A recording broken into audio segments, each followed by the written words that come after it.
Welcome to the final Black Friday face-off that we have all been waiting for. Ticket versus Mars. Um, how you doing, Mars? I'm good. Arriving on time, like always. Doing my job, honoring my commitments. Absolutely. That's awfully British of you. Thank you. Top left, it's good to see you back, Shaq. What's good? What's good? I'm just here so my protege Mars doesn't get chastised and he gets a fair face-off. It's the only reason I showed up. I can't have And it one-sided in here, Ron. You be playing the fence too much. yeah, Gotta. I gotta make it fair. That's what the referees is for, right? No, that's a fact. That's But a fact. I know y'all probably wondering, like, where's Ticket? I I don't know. I wish I had an answer for you guys. I don't know. I've been calling Ticket for the last 3 days. No pickup. I called Ticket 10 times this morning. He did not pick up. Texted him, not looking at my messages. I don't know where Ticket is. If any of you guys know where Ticket is, hit us up or hit him up and tell him that he didn't talk all this good shit. He didn't hype himself up. And now here we are. Here we are with the face off, and he's ducking Mars. I would be utterly shocked if Ticket didn't show up tonight. And that's an instant L. If Ticket doesn't show up tonight, that's an instant L. And I'm also looking at the card. Are we about to get into that? Yeah, Are we about to get into that? we- Because I don't. Let's get into that. Ron, I'm nervous for you. I'm really nervous for you. I talked to Dale today. I'm really nervous for you. Mhm. I am. You want to continue to elaborate, or will we get to that? I'll start with Mars or I'll save Mars and Ticket. J. Rob, Bama, and Ray. I'm gonna go. Oh, that one's really a toss up. I'm gonna go Bama. I feel like he's gonna steal the show. Ron, put it back up. Who you got, Mars? J Rob's the only one I know, so I'd hope that he knows about the NFL. I don't know anything else.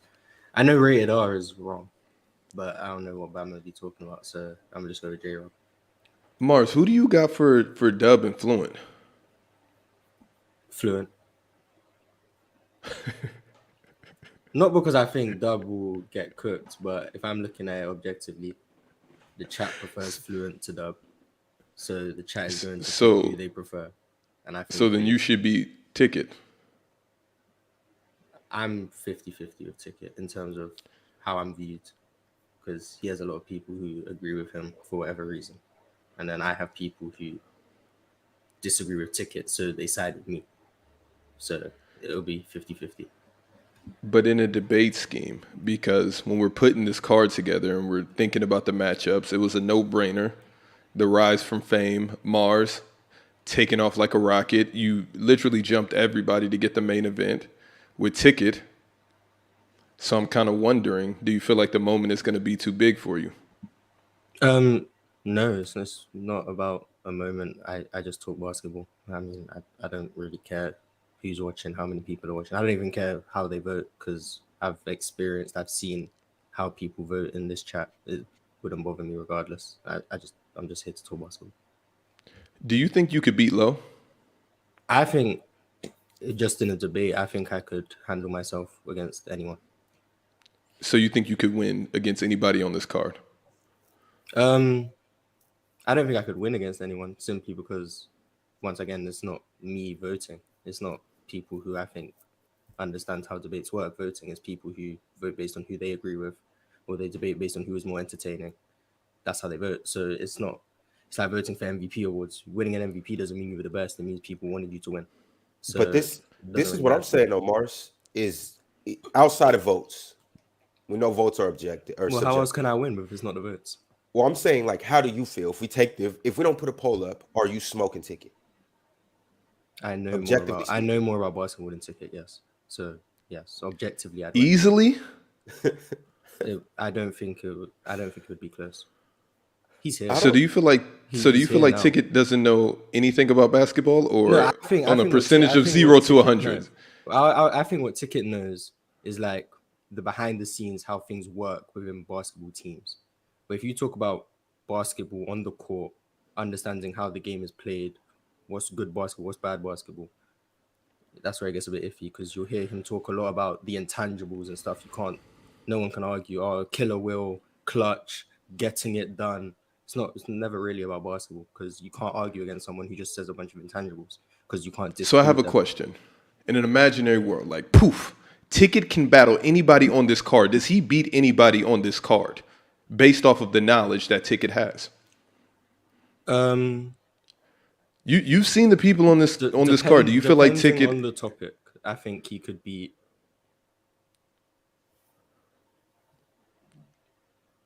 Depending on the topic, I think he won't get swept by everyone. But he would lose 2-1 in 3 rounds to everybody. Yes. At best. And he'll take a lot of 3-0s. Yes. Okay, so would Ticket beat Low? No. It'd be probably 3-0. Indeed. Will Ticket beat OG the Beast? I don't know. You've probably seen him on TikTok. Yeah, I've seen him. No, he wouldn't win. OG the Beast would cream Ticket. I think that would be the closest one. I think that would be 2-1.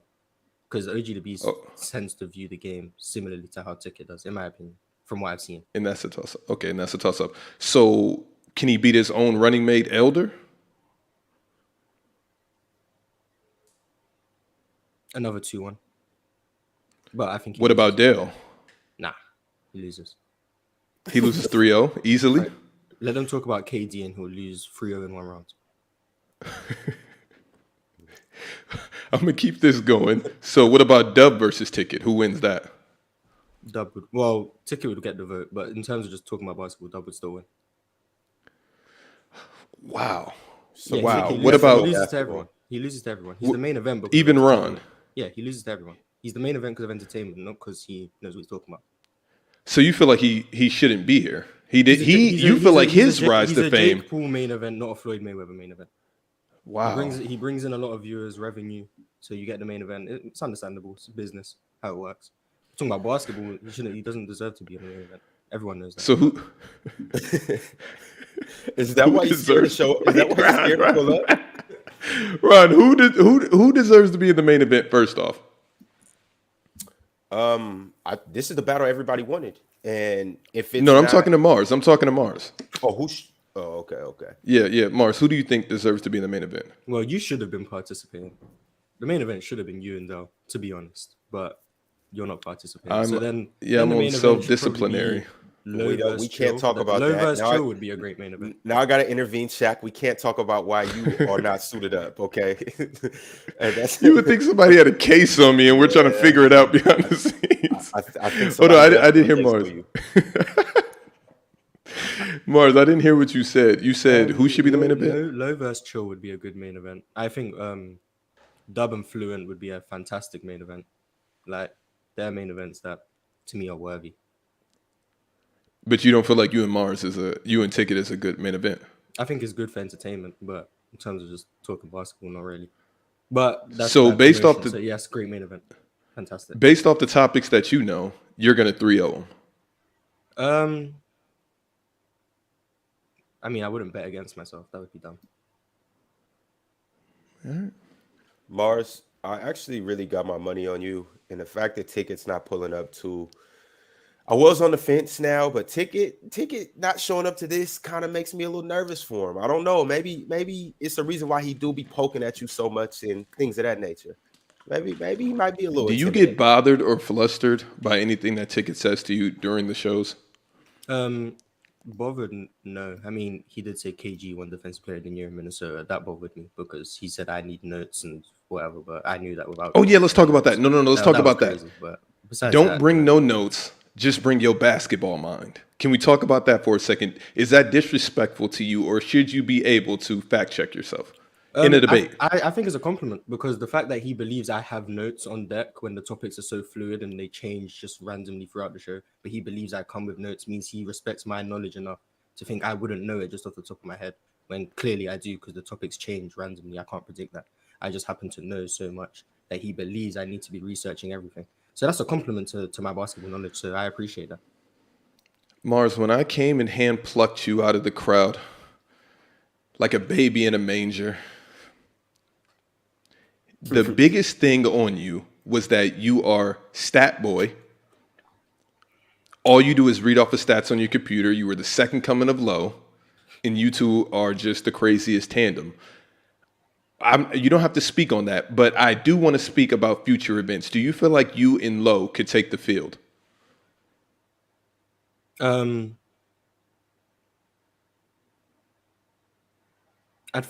think, yeah. I mean, I think we'd probably win more than we'd lose. I think Showtown would be very good. I think Showtown would probably give me and Low the toughest one-on-one. Chill and Fluent? Showtown. Just chill.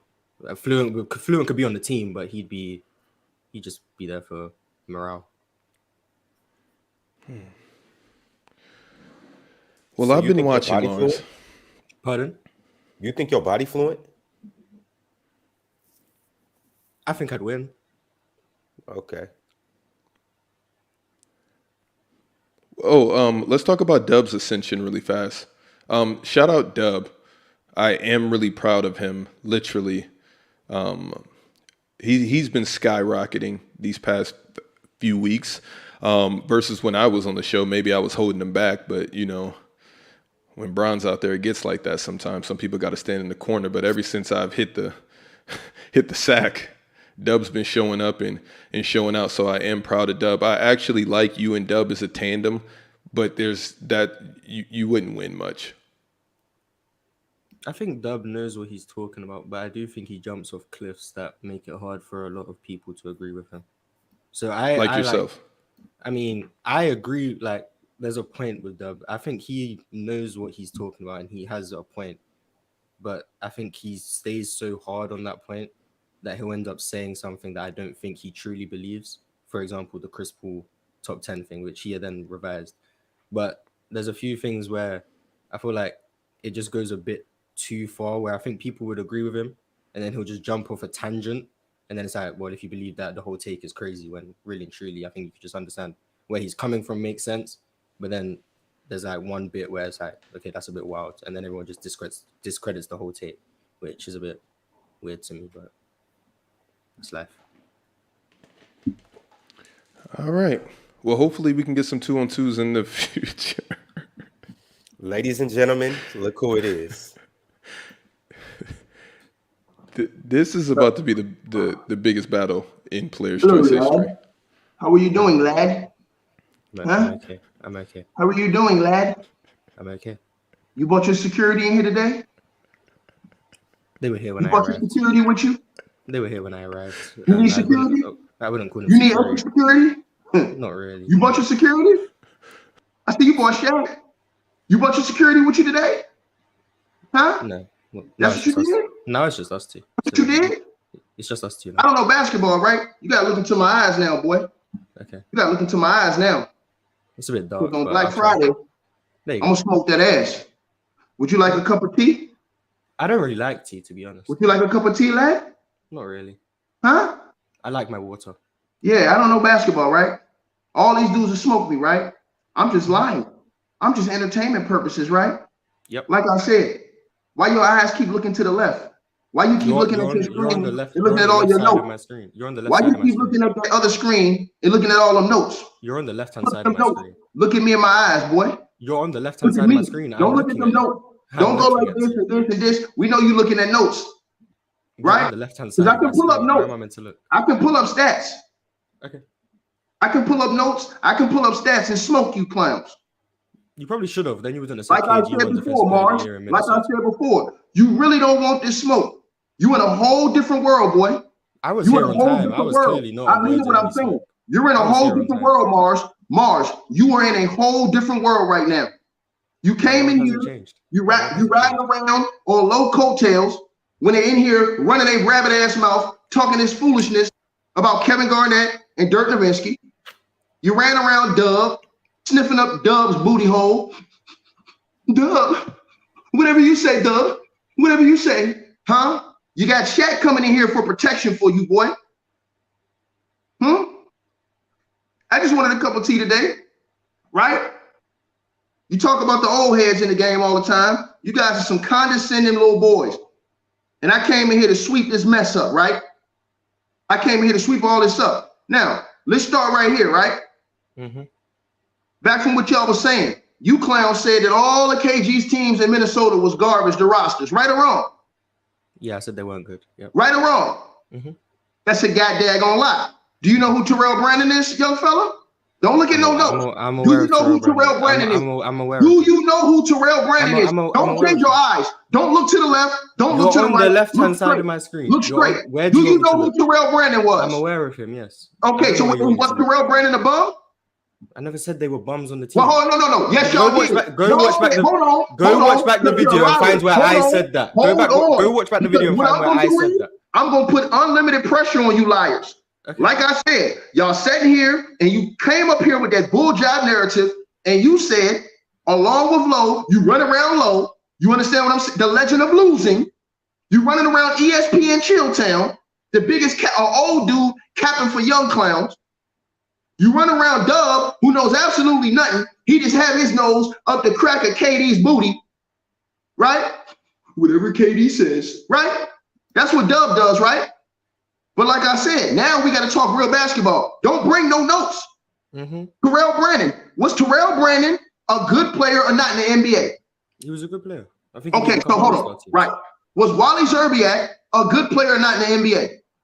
He was solid. Did Wally Zerbiak make any All-Star teams? Once, I think. Okay, right. So he made an All-Star team, right? Right. So wasn't it when Kevin Garnett was in his prime, when he was averaging around 22 and 12, wasn't Terrell Brandon over there averaging around 16, 17 points a game? Talking about like KG's like fourth year in the league. Come on, now, no notes. I'm asking you. No. I'm talking about all through the years that KG was playing in Minnesota. All those years that you said they were scrubs and KG and them was winning 50+ games, right? Once again, where can you tell me where I said they were scrubs? Tell me where I said that. Was liars. Tell me where I said that, because you're using other people's arguments to address me. You agreed with them. No, I said his teams were worse than Dirk's. That's what I said. Pull up the tape. Pull up the tape. Pull it up. They just posted a tape on the players. Pull it up where I said they were scrubs. Pull it up where Marz said they were scrubs. Pull it up. Pull it up. Pull it up. Pull it up. It was 4-on-1. It was 4-on-1. Pull up the tape where I said they were scrubs. Dub versus me. All of y'all was capping for beats. Pull up where I said they were scrubs. Pull up where I said they were scrubs. You clowns can go platinum. I'm gonna tell you something though. boys. It's a simple request. You gonna meet your day. Hey, hold on. You gonna meet your day, right? So let's keep going, right?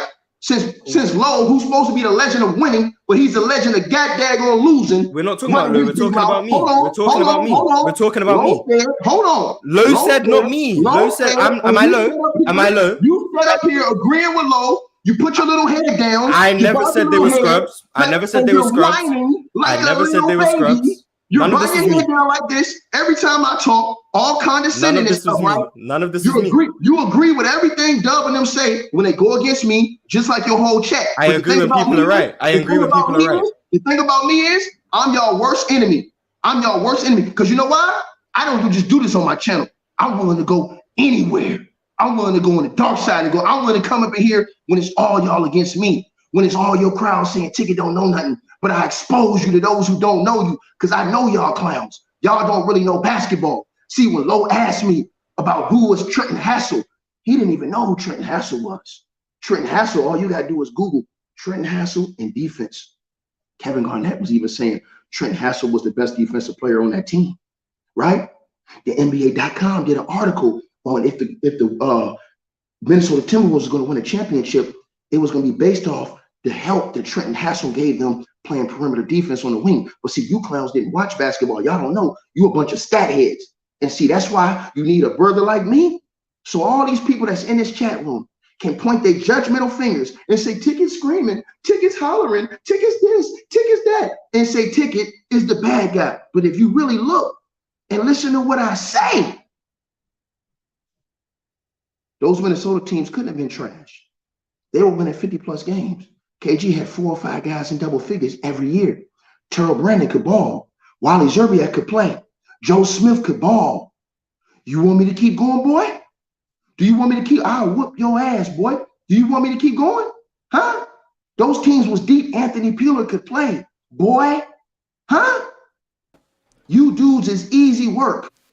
Yeah, you can come be this boy protection. You can put him in the witness protection all you want. They don't know basketball when it comes to me. They sitting here every single week is 4-on-1 every single week, depending on the fluency. I witness it. I witness it. And I stomp on their ass every single week. And all the little minions in the chat say, oh, Pickens just screaming and hollering. No, you guys didn't watch basketball. See, Shaq knows. Y'all mad at me when I said ask Shaq. But yeah, put that in your pipe and smoke it. Ask Shaq. Because Shaq watched basketball. He understands the game. He not no stat head like these dudes. These dudes just a bunch of stat heads that don't really know the game. So when I talked about Trenton Hassel was a defensive player, only cats who really play basketball know what I'm talking about. When I say that Terrell Brandon wasn't no bum, dudes who know basketball know what I was talking about. RIP to the late Malik Sealy. He wasn't no scrub. He was a very good role player, averaging double figures.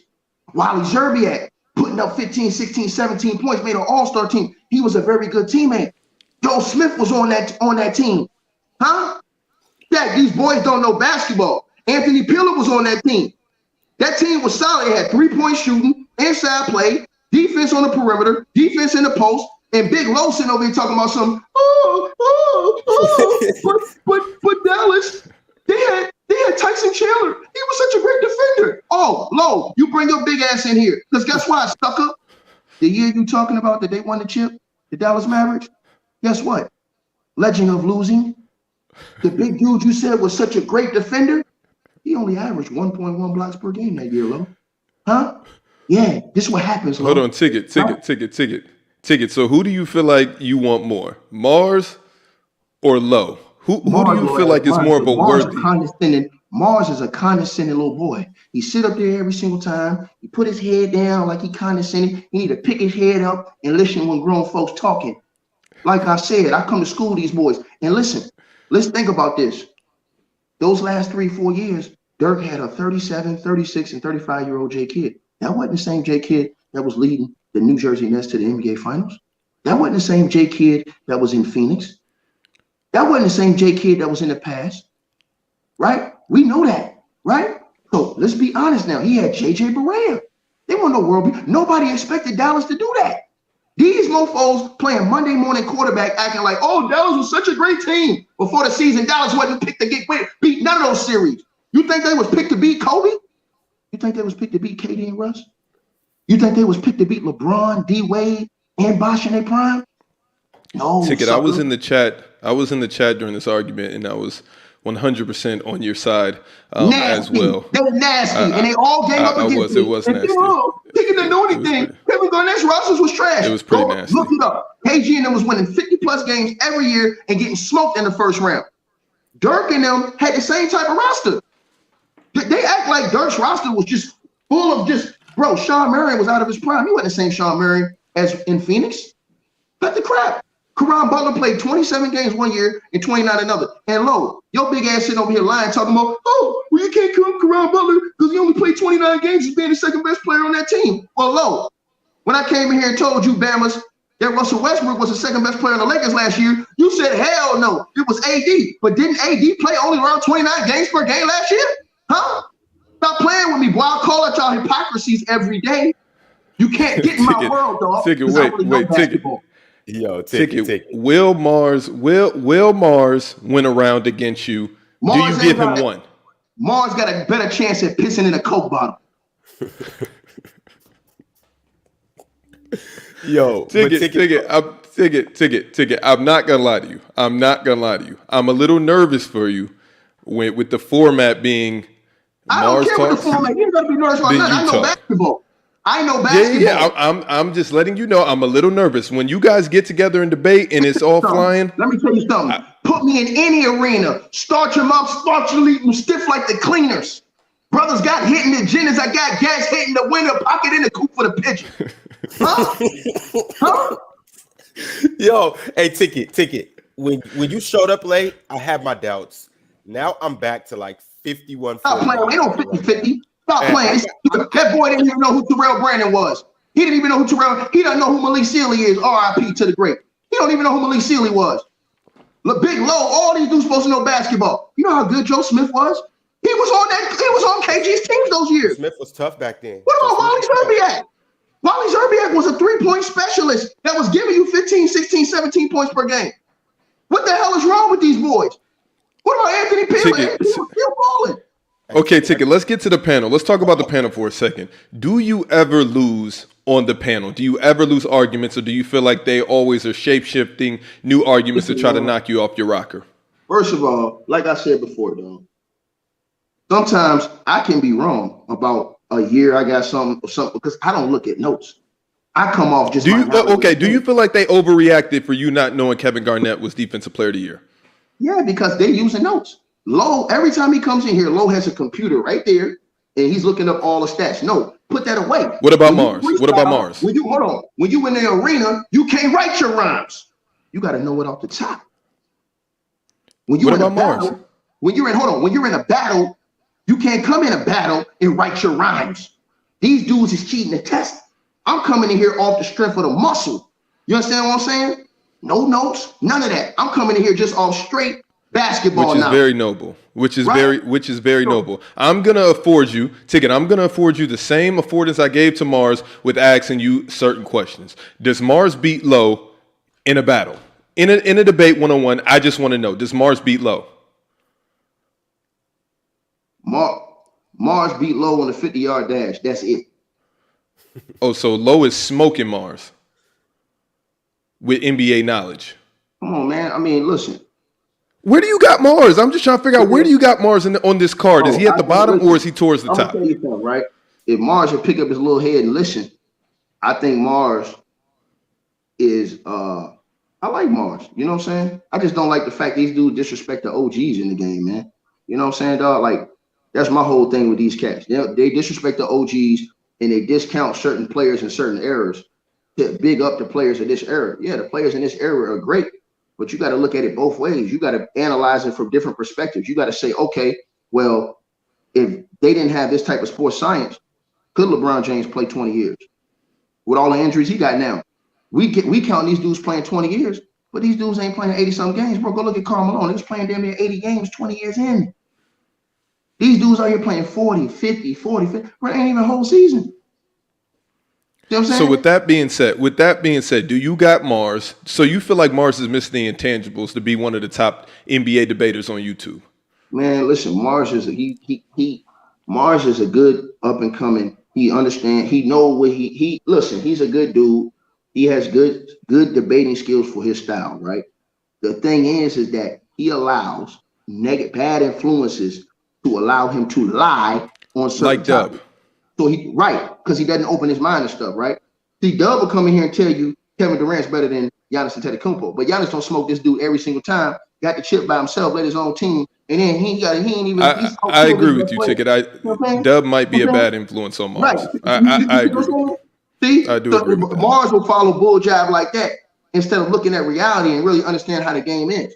Like I said, he was in here, he can, and Yesin, everything Low, Chill, Dub, and it was saying on the last show with Ron. And they was wrong. They came in here, and that's nasty, bro. They said that all those. I couldn't believe you were outnumbered. I couldn't believe you were outnumbered like that. KG by the was way, playing that in was the same crazy. West. Hold on, KG was playing in the same West as Dirk, right or wrong? Right or wrong? Yeah. Now you tell me, Caron Butler was hurt most of that time. Who else did Dirk have that was leaps and bounds ahead of Terrell Brandon? Was Jason Terry that much better than Terrell Brandon? No. Terrell Brandon. I'm with you. Right, hold on. Let's keep going. Let's keep going. Was JJ Barea? Was he better than Joe Smith and those guys? Hell no. Cut it out.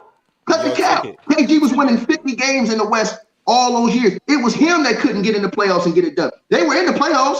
They act like these dudes were scrubs and they just couldn't do nothing. No.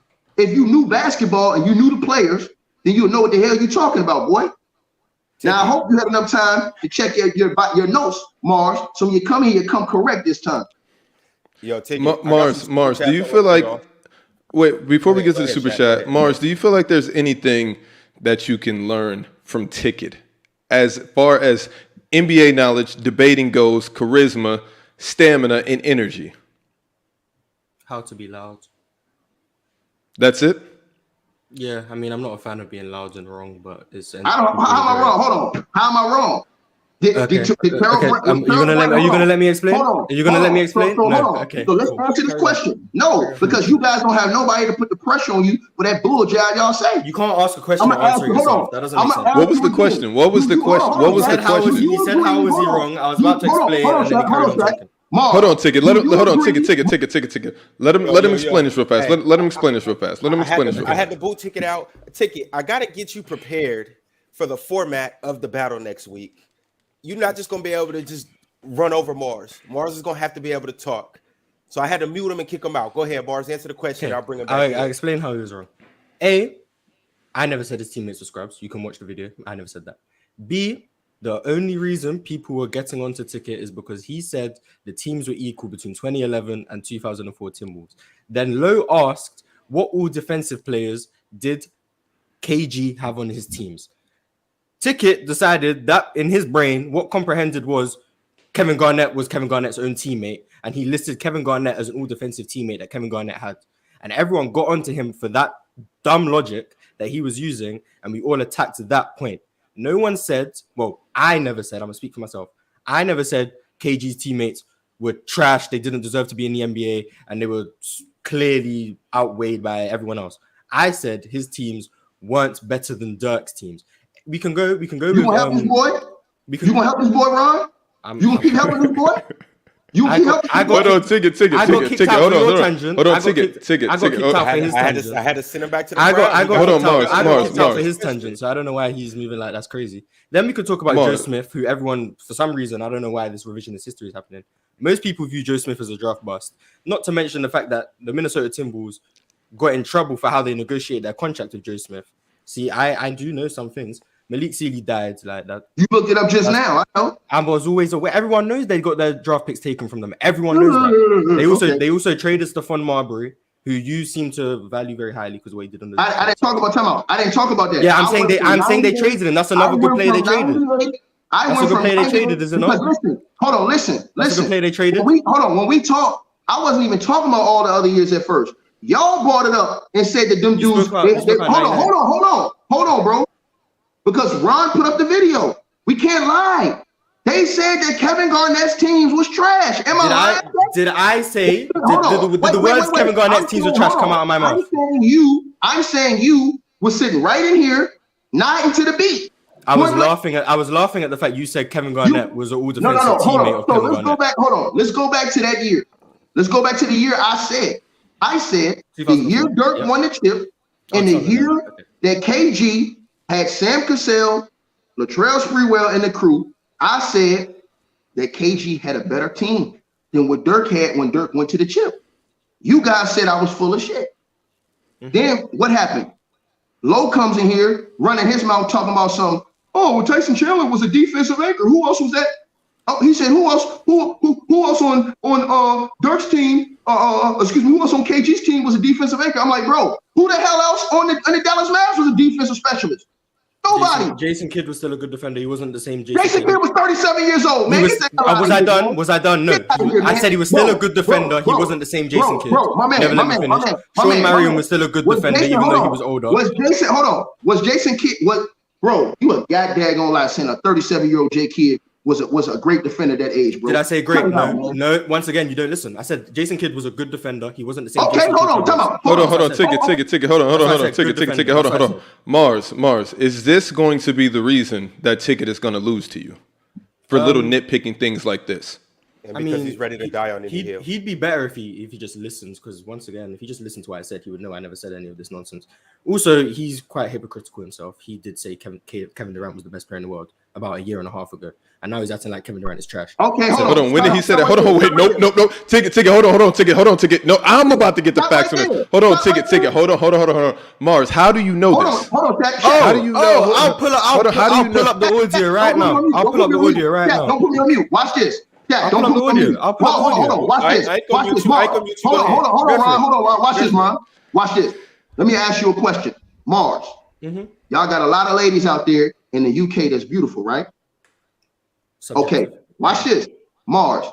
If you meet a girl, you take her out to eat. She's cool. He's showing you respect. He's showing you love. You bring her home. He cook, clean, wash the dishes, everything for you. What you gonna think about her? you're gonna say, hey man, that's a good woman right there. I like her, I respect her, right? That's your perception of her, right? Now, Marz, what happens if 3 months later you see her out with 10 other dudes in the city acting wild and acting like a freak? Is your mentality gonna change, Marz?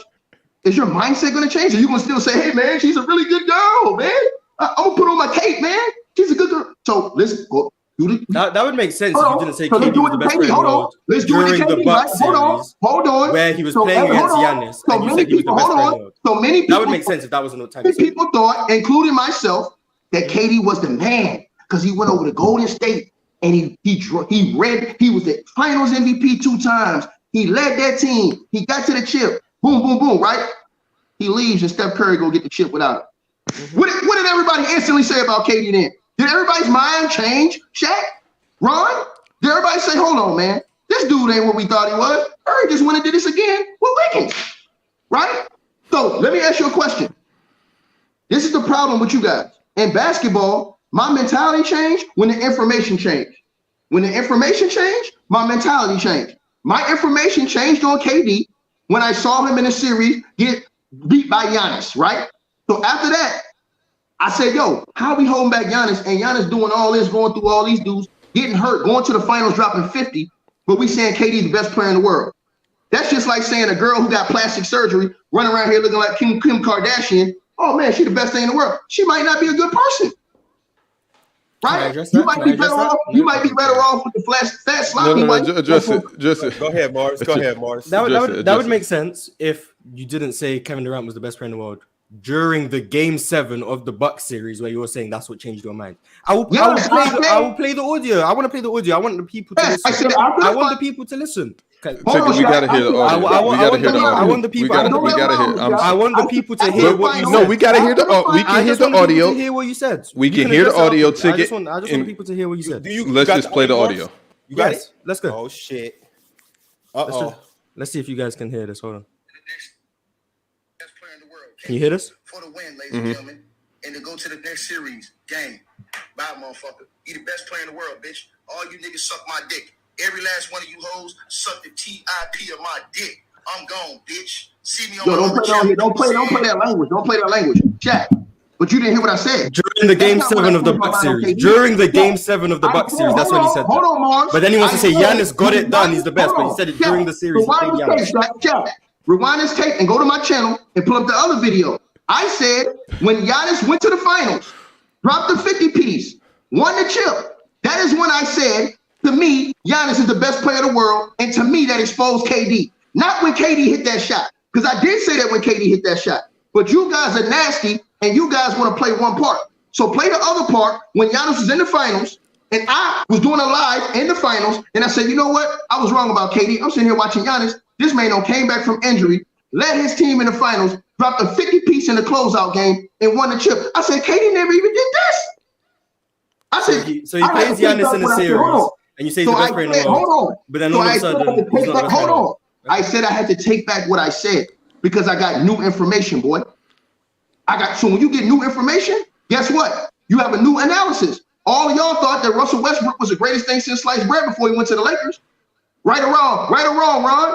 Right or wrong? What they saying, Russell Westbrook's that dude, could nobody criticize him. Triple-double king, all this stuff. First year he went to the Lakers, what did everybody say about Russ? He's garbage. Trash. Everybody's opinion changed. Right or wrong, Ron? Right or wrong? Hey, he got to go to the bench. He got to be out the league. Right or wrong? Huh? So like I said, when you see different things in the game that change your mindset, if something changed in basketball, but your mentality doesn't change when you see evidence, bro, there's no need to talk. If I'm going to keep standing on what I said, just to say, yeah, I stood on what I said, I'm a clown. If I see new evidence, if I see Dame Dollar doing what he's doing right now, see him go to the playoffs, let's say he goes to the finals, am I going to have the same assessment of Dame Dollar that I had last year? No. My whole assessment is going to be different. Just like the Portland Trailblazers fans. They wanted Chauncey fired before the season. Now they see Chauncey doing what he's doing with the team. Now they all on his sack. Right or wrong, Shaq and Marz? Right or wrong? So keep it 100, bro. That's how it goes. When you see new information, you adjust, right? We all thought Kawhi Leonard was great. He was balling in the playoffs a year and a half ago. Kawhi Leonard ain't played in a year and a half. He just now playing. What's your thoughts on him now? They don't even talk about him no more like talking about. I do. So cut it out. No, I'm saying at that level because he's been out of the mix. Other dudes have taken over. Let's be honest, bro. Ron, you got some super chats? Yeah, I got some super chats to get into. But before I do that, Ticket, I need your predictions on some of these other battles. We got Low versus OG the Beast.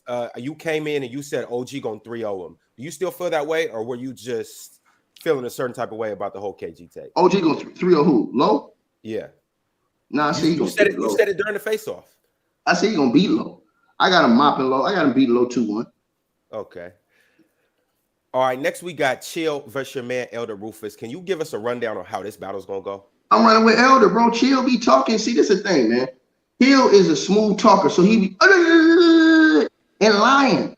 Straight up, bro. You know what I'm saying? That talk don't work on me, bro.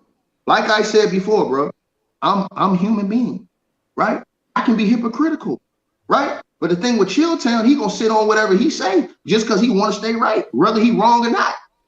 Correct? So, like I said to you guys, remember I told y'all that I didn't have LeBron in the top 5 coming into this year? Not for all time, but coming into this season. Everybody got mad at me, right? Yeah. Nobody's talking about LeBron James top 5 right now. You know why? Because you got new information. But when you deal with dudes like Chilltown and these dudes, same switch. Here we go. Come on in here. I don't know how. Hold on. Lower your voice. Lower your voice. You've been talking for damn near 20 Come on in here. Yeah, bring your ass in. Hold on. Lower your voice. Hold on. You see 1,000 people in here too. You see 1,000 people in here too. Hold on. Get it right. You see 1,000 people in here too, right? You've been spewing bullshit this whole yeah. Okay, let's go. And it's a damn shame that Shaq and Ron could not get a hold of this man. Let's go. Man Marz let's go. No, you can't contain me, boy. You can't contain me. Yeah, I'm a monster. I'm a gorilla. Believe that. Believe that. If you want something like, hold on, Doug.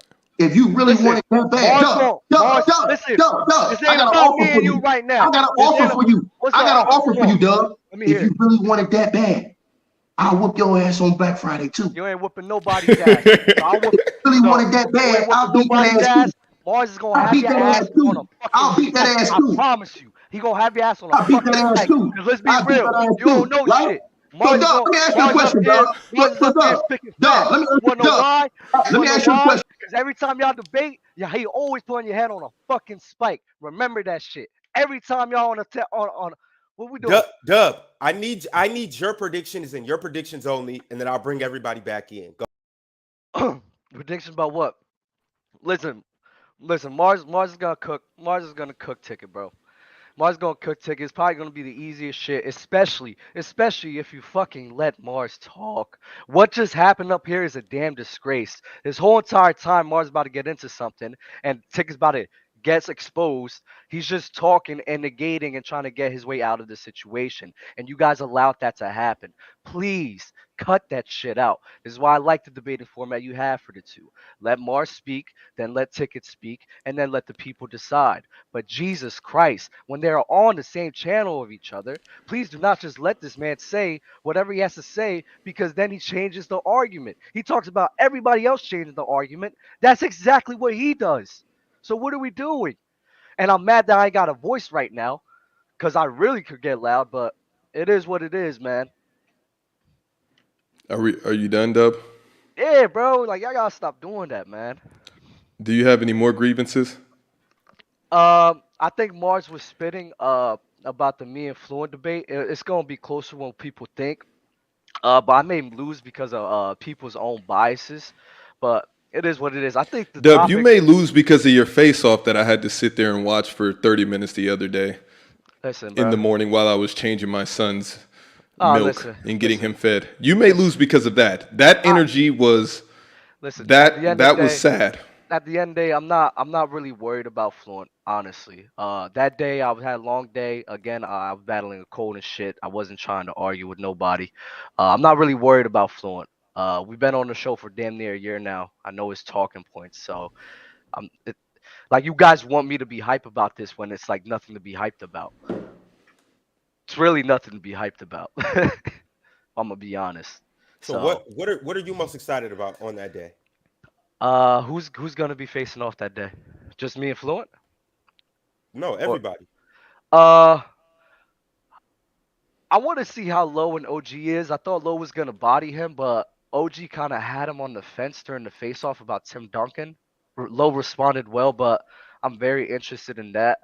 Chill, I think, is gonna kill Elder Rufus. Let me see the other ones. Dub, before you get to my battle, listen, I don't do this quite too often, like I said. That boy already bald, so I'm not gonna shave him. I'm gonna skin that boy. That night he gonna walk in looking bald, and he gonna leave looking like a naked mole rat. I'm going to skin that boy, naked Dale rat. Naked. I got Ron. I love you. I'll do a 2-1. It will be a good one to watch. I will be ready for that. I'm going to skin that. That's nigga. a toss up. Hey, I love the energy you have. Dub. I really personally like how you came in here, caping for Marz. But that isn't our job. We all love Marz here, but if you're gonna play Shaq 101, you got to play Shaq 101. It's Shaq versus LeBron. We're gonna see who gets the W. Listen, I don't care about y'all caping for Marz, but damn, at least just have a level of organization. There was a level. There was a level. Because every time when Marz was about to get into something, y'all allowed Ticket to talk himself out of it. No, you can't let that happen. Talking about what? Name it specifically. Let me think. The KG shit. When Marz was about to get into the KG shit. Marz got his KG take off. When? It took about how long? 10 minutes ago. How long did it take for that to happen? It took so long for that to happen. It doesn't matter. It doesn't matter. He got it off. Ticket is ticket. If you can't match the aggression, that's not on us. Hey, I apologize. I'm sorry. Let me do the Kyrie Irving apology. Dub, I apologize from the bottom of my heart, sincerely. I'll pay a $500,000 fine. I'll do sensitivity training, and I'll go meet with whatever leaders you want me to meet with to be calm, so I can debate on your level, right? So since you want me to turn down and debate on your level, cool. This is what I'll do. No problem. I won't even yell, right? But I want to ask you one question, right? Mm-hmm. Do you think that Giannis is better than KD right now? Right now, I think it's tough to make the argument for KD better than Giannis. I think KD is still a top 5 player. It's pretty close, but if you want to give the slight edge to Giannis, I wouldn't care. Okay, so I let you talk normal style, just like you let me talk, right? Now, you just did what I did. Bro, come on. I said that Kevin Garnett, I said that KG was it's not KG. I said KD was the best player in the world when he hit that shot. Right? I'm just here to argue. After I saw Giannis do what he did, I changed my opinion. Now, what you've done is you've changed your opinion because you don't think. You don't think KD's better than Giannis now. So you just did what I did, right? So you take that finger. Normally, when you point the finger at somebody, 3 is pointing back at yourself. So you take that finger you pointed at me and point 3 more back at yourself because you did what I did. Because right now, hold on. You can't say with a straight face that you think Kevin Durant is better than Giannis Antetokounmpo right now today. But who was coming at you for that take? No, you said I didn't come at you. I let you talk. I just let you talk. Right? Okay, no, but you asked me a question. You said you said on the last show I was on with you, you said, well, wasn't you just praising KD? I said, yes, I was. And when I saw Giannis get the 50-piece and lead his team to the chip, that made me change my mind because I said, you know what? He just did something I never saw KD do, which is lead his own team to win the chip. I seen KD go do it with the Warriors. I never saw him do it by himself. Right? So you just did what I did. You just changed. Hold on, Ron. So you just asked me one more time. Do you think that Kevin Durant right now is better than Giannis Antetokounmpo? Or did you change your mind? Or you gonna stand on what you said? As I said before, as I just said, it's pretty close in my eyes. If you want to give the slight edge to Giannis, I wouldn't care, but it's still really close in my eyes. But to address you and what you said, I respected your opinion about your opinion changing, especially after the finals. I never came at you about that. I never did. So you're coming at me for you said I was the one saying that. You said I was the one saying that KD was the best player in the world. And I told you, yes, I said that at that time. Your opinion changed. We'll leave it like that. Right. But all you have to do is go to my channel and look at my coverage of the NBA Finals. And when I saw Giannis do what he did and drop the 50-piece to close him out, I said, bro, there's no way I can keep saying KD is better than this dude. Dub, Because you and that's Marz not are right. disgusting for trying to And pull that's that on fine. ticket, bro. And Like that's his what are you opinion talking can't about? change. What What are is you wrong talking with about, you? bro? What are you What talking is about? wrong with So you? you're saying it makes sense to have KD as the best player in the world playing against Giannis in a series where he's missing Kyrie and James Harden's on one hamstring. But then Well, he what can about say, when Giannis- "Wait, hold on. I'm not finished. I'm not finished." And then Okay, he can finish, say, man. and then he can say, Giannis is still the best player in the world after losing to Jason Tatum, and his reason is Chris Middleton got hurt. But he Hey, can't he give can KD do that same whatever benefit he of the No, doubt. that's not my reason. That's not Hold on, hypocritical. my reason. No, That's not my hypocritical. reason. I didn't say that. Hold on. I didn't say that. Okay. That's not my reason. Don't put words in my mouth. I didn't say that. So Giannis is still the best The player in the world, reason, right? Giannis is still the hold best on, player in the no. world, right? Listen, the reason why I say Giannis is the best in the world is not based off that. I was saying he was better than KD when my argument with Doug. I didn't say best. I said he was better than KD in that argument. I'm saying that I have Steph Curry second behind Giannis because guess what? I've seen. Look, hold on. Watch. This the proof right now. Okay. What's the Bucks record and what's the Golden State Warriors record? And Curry out here dropping 50. What? Huh? Don't say what. Hold on. Don't say what. Wait, Just say you're Easter. Don't hold on. Don't say differentiating what. the Hold on. record? Don't Wait, say wait, what. no, carry on. Hold on, Doug. Listen what I'm saying. Giannis has been playing the entire season without Middleton, right? Mm-hmm. He's played half the season without Drew Holiday, right? Something like Drew that. Holiday's been hurt for like the last 6-7 games, right? Mm-hmm. Okay, so what's Steph Curry's record? He's been out here dropping 50 with his whole team healthy on the court. No way you're gonna try to put that on Steph Curry for why they're No, losing. you're not hearing me though. Time out. I think they're like The team is still the Bucks are still a better Understand what I'm team. saying. Yeah, I think they're like 7 and 9. Carry on. Dub, understand what I'm saying, Dub. Listen what I'm saying.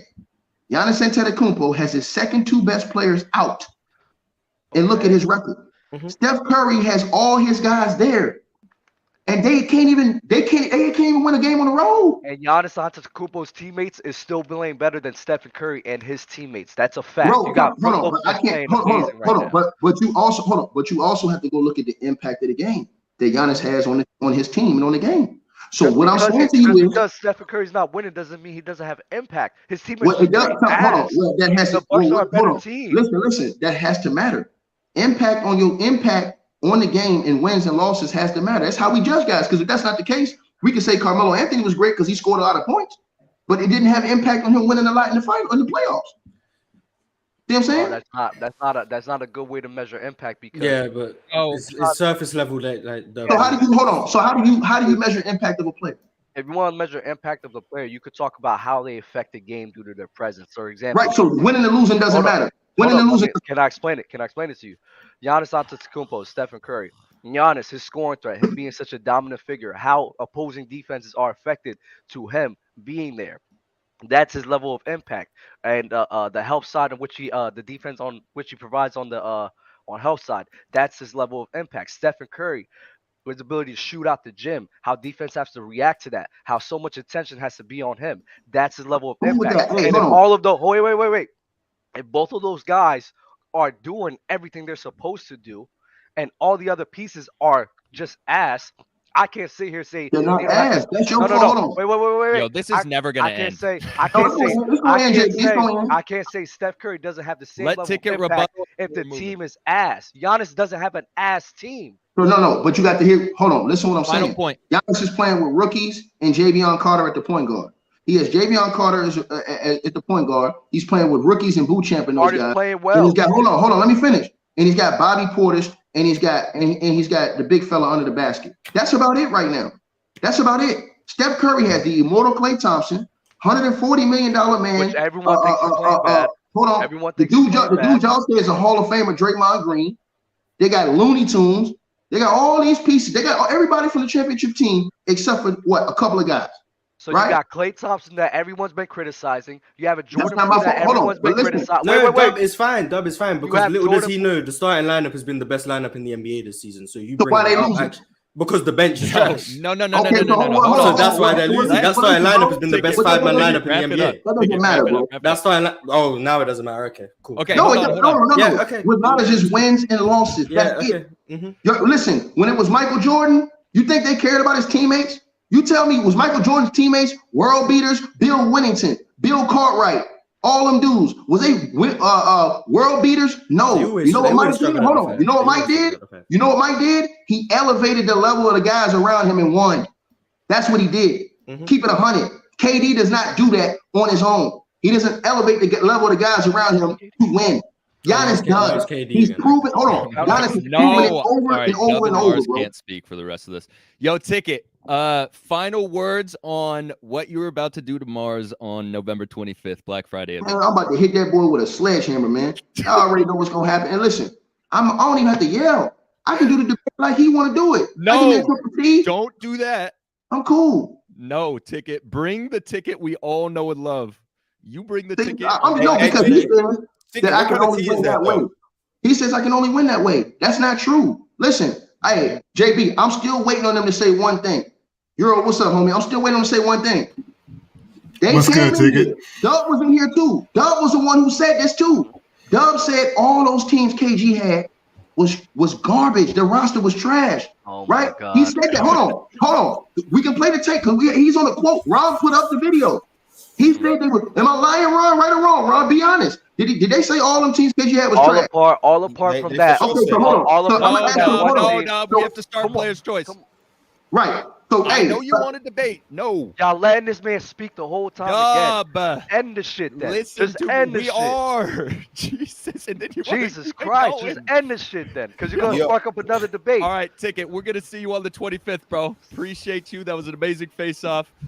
We'll see you in a few days. Everybody tune in. November 25th, Black Friday event. It's going to be nuts. Let's get the player's choice, man. Ticket. Well, he already up out of here, but for those of you who didn't see it, I actually posted a poll. Marz, the crowd has you winning 52-48. So there we have it. We'll see you next Friday. All right, listen, I'm going to rip off some super chats, and then I'm going to bring the player's choice overlay.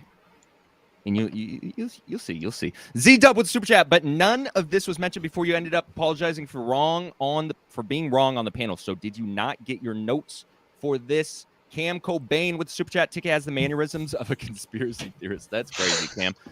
The African sci-fi scholar with the 50-piece. Ticket's the best there is, the best there was, and the best there ever will be. Something like the Booker T of basketball talk. 5-time world champion. Big salute. Thank you for the super chat.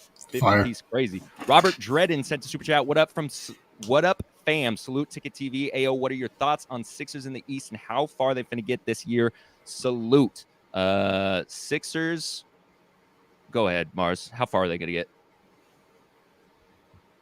Oh, you're muted. Hold on. Go ahead. They could make the finals. I'd say conference finals, though. That's where I'd be comfortable. Slim said Ticket talk big, but he's Terry Claw. D3 with the super chat. This will go down as the best PC vid ever. Quite possibly. No, it's not. The Marz and Ticket actual battle is going to go down as the best one. It's the same one, so we're just locked in. Modog with the super chat. Ticket, ask Marz the date he started watching the NBA. Tobias Estes, if you lose Ticket, will you admit that Marz knows more, or should y'all place a bet on him? We were a little late to this one, so you'll have to ask on Black Friday. Z-Dub, I'm glad I pulled up for this. This is very good entertainment. Money well spent on those super chats. Thank you, Z-Dub. I don't know how to say this. Ticket loved KD and got exposed for switching up, but Marz drank his own foot water. So you both, there's some nasty people. Bags. Z-Dub, Euro, that hat is shiesty. Where you get it from? I got this one from Hat Heaven. There you go. Man, I appreciate the comments, man. There used to be a lot more though, man. Bro, Euro, you get so much love for the hats, man. I know, but it's kind of, it's kind of stopped. So, the more comments y'all, throw at me, the more I might switch them up. I got more in the clip, so. Eagle Nation. Nah, no way. Ticket was cooking calm, beating both Dub and Marz 2v1. That's different. Finn 275. Is KD not elevating his team now? I mean, 100%. I mean, all right. Check this out, chat. We're moving on over. Switching to the player's choice background, and would you look at that? Ooh, what is that? Ooh, that's nice. Hold on. Let me brush my. You see what I'm seeing? Does anyone else see this? Yo, chat. Player's choice is now sponsored. You hear that? Big Spawn. Yes, sir. Let's go. Bing bong. Also, hello, Bobby. What's up, y'all? How you doing, bro? I'm all right. Y'all, hey, look, y'all didn't have to bring me on for Ticket. Y'all could have let Ticket rock. I don't want the people to be upset, you know. No, you're chilling, It's bro. okay. Hey, even LeBron needs a backup. What's his name? Juan Toscano. Oh my god. Hey, so check this out, chat. I'm about to post and pin a link in the chat. You guys go hit that link. That's a link to the Lucra app. If you don't have it downloaded, download it. Use our promo code. You get $10 for signing up. You get $5 extra for using our promo code. And let me just really quick tell you a little bit about what this even is. So Lucra is a social platform that allows friends to compete against each other for real money, cold hard cash, chat.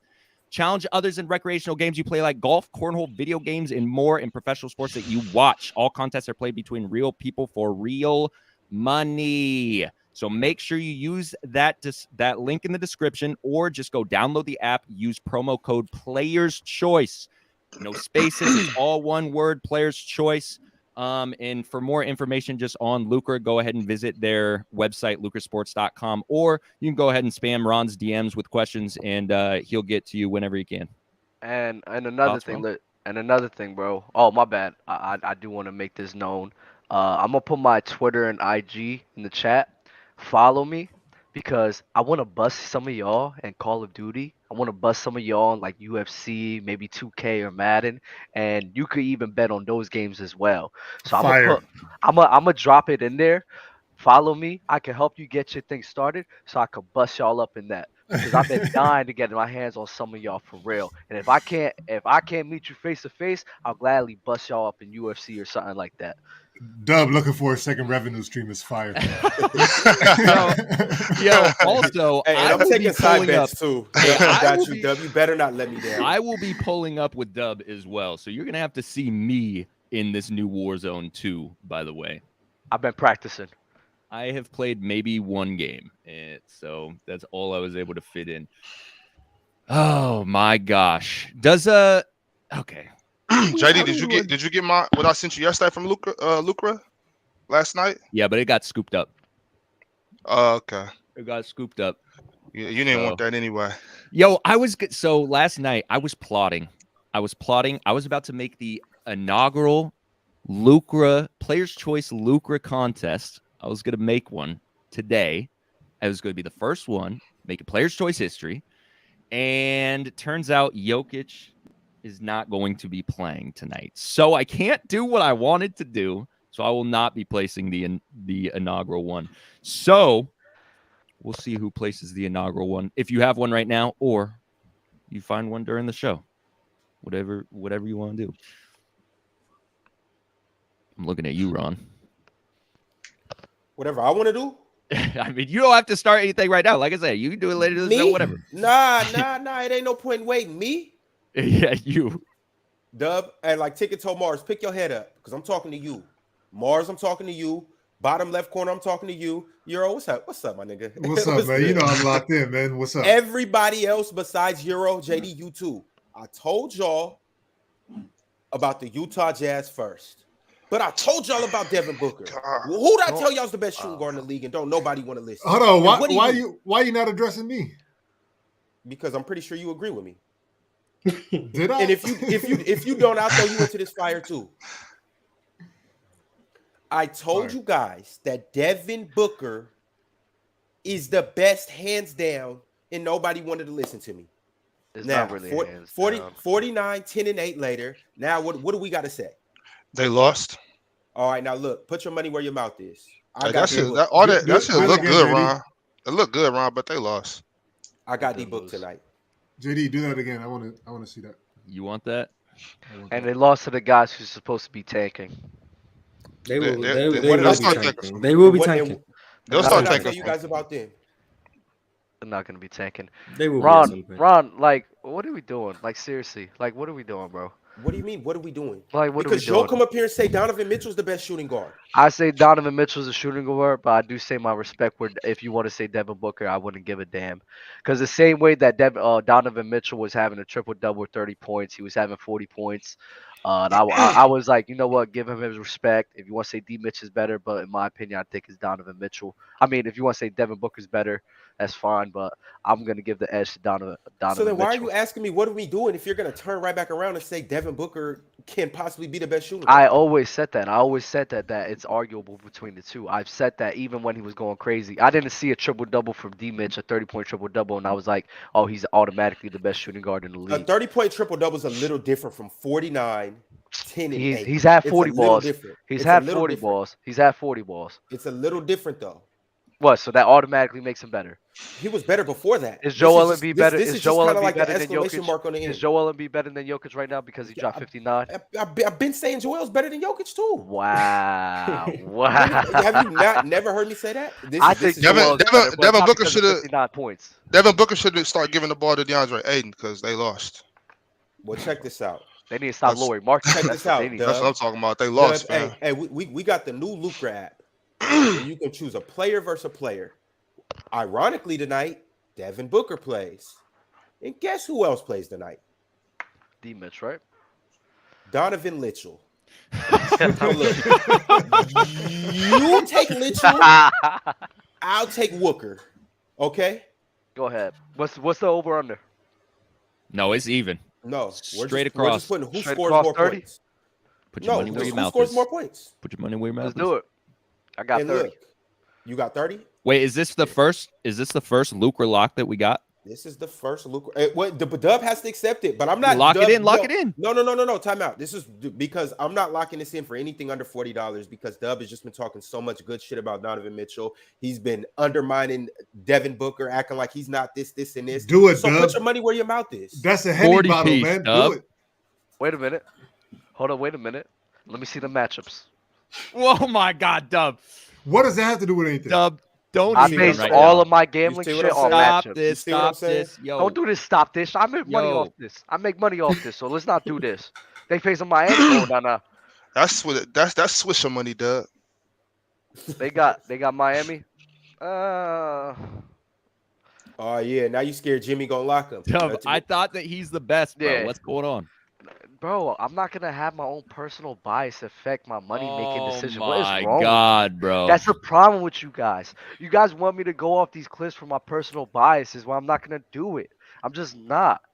Well, I'm not check gonna- this out. Check this out. Since Dubbaroni is scared, anybody in the chat, send this to Player's Choice. You see that promo code down there? Send it to the Player's Choice account, and I will take anybody's bet against or anybody's match against Devin Booker. Make sure you add the player's choice, Jalen Brown. add player's choice on the Nobody's app gonna as send well. that because nobody got Jalen Brown.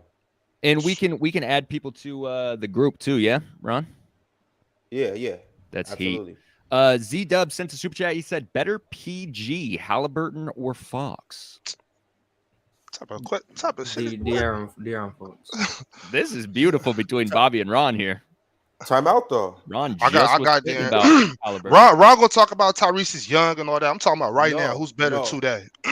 Here's what I'm gonna say.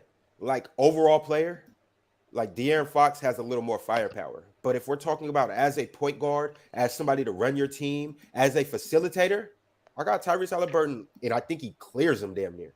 Like The only reason I got, like, I mean, Tyrese is nasty, you know, don't get me wrong, but he wasn't in sack long enough for me to have some type of bond with him, if you will. The only reason I got love for Tyrese is because we traded him and got some big ox shit. That's it. That's it. Good trade. Thanks, Reese. Oh my God. All right. Let's get into some basketball recaps. Friday. I want to talk about some stuff that happened on Friday. So starting with Marz, your Warriors, Bobby, your Kings. Steph, Clay, and Wiggins lead the Dubs to win.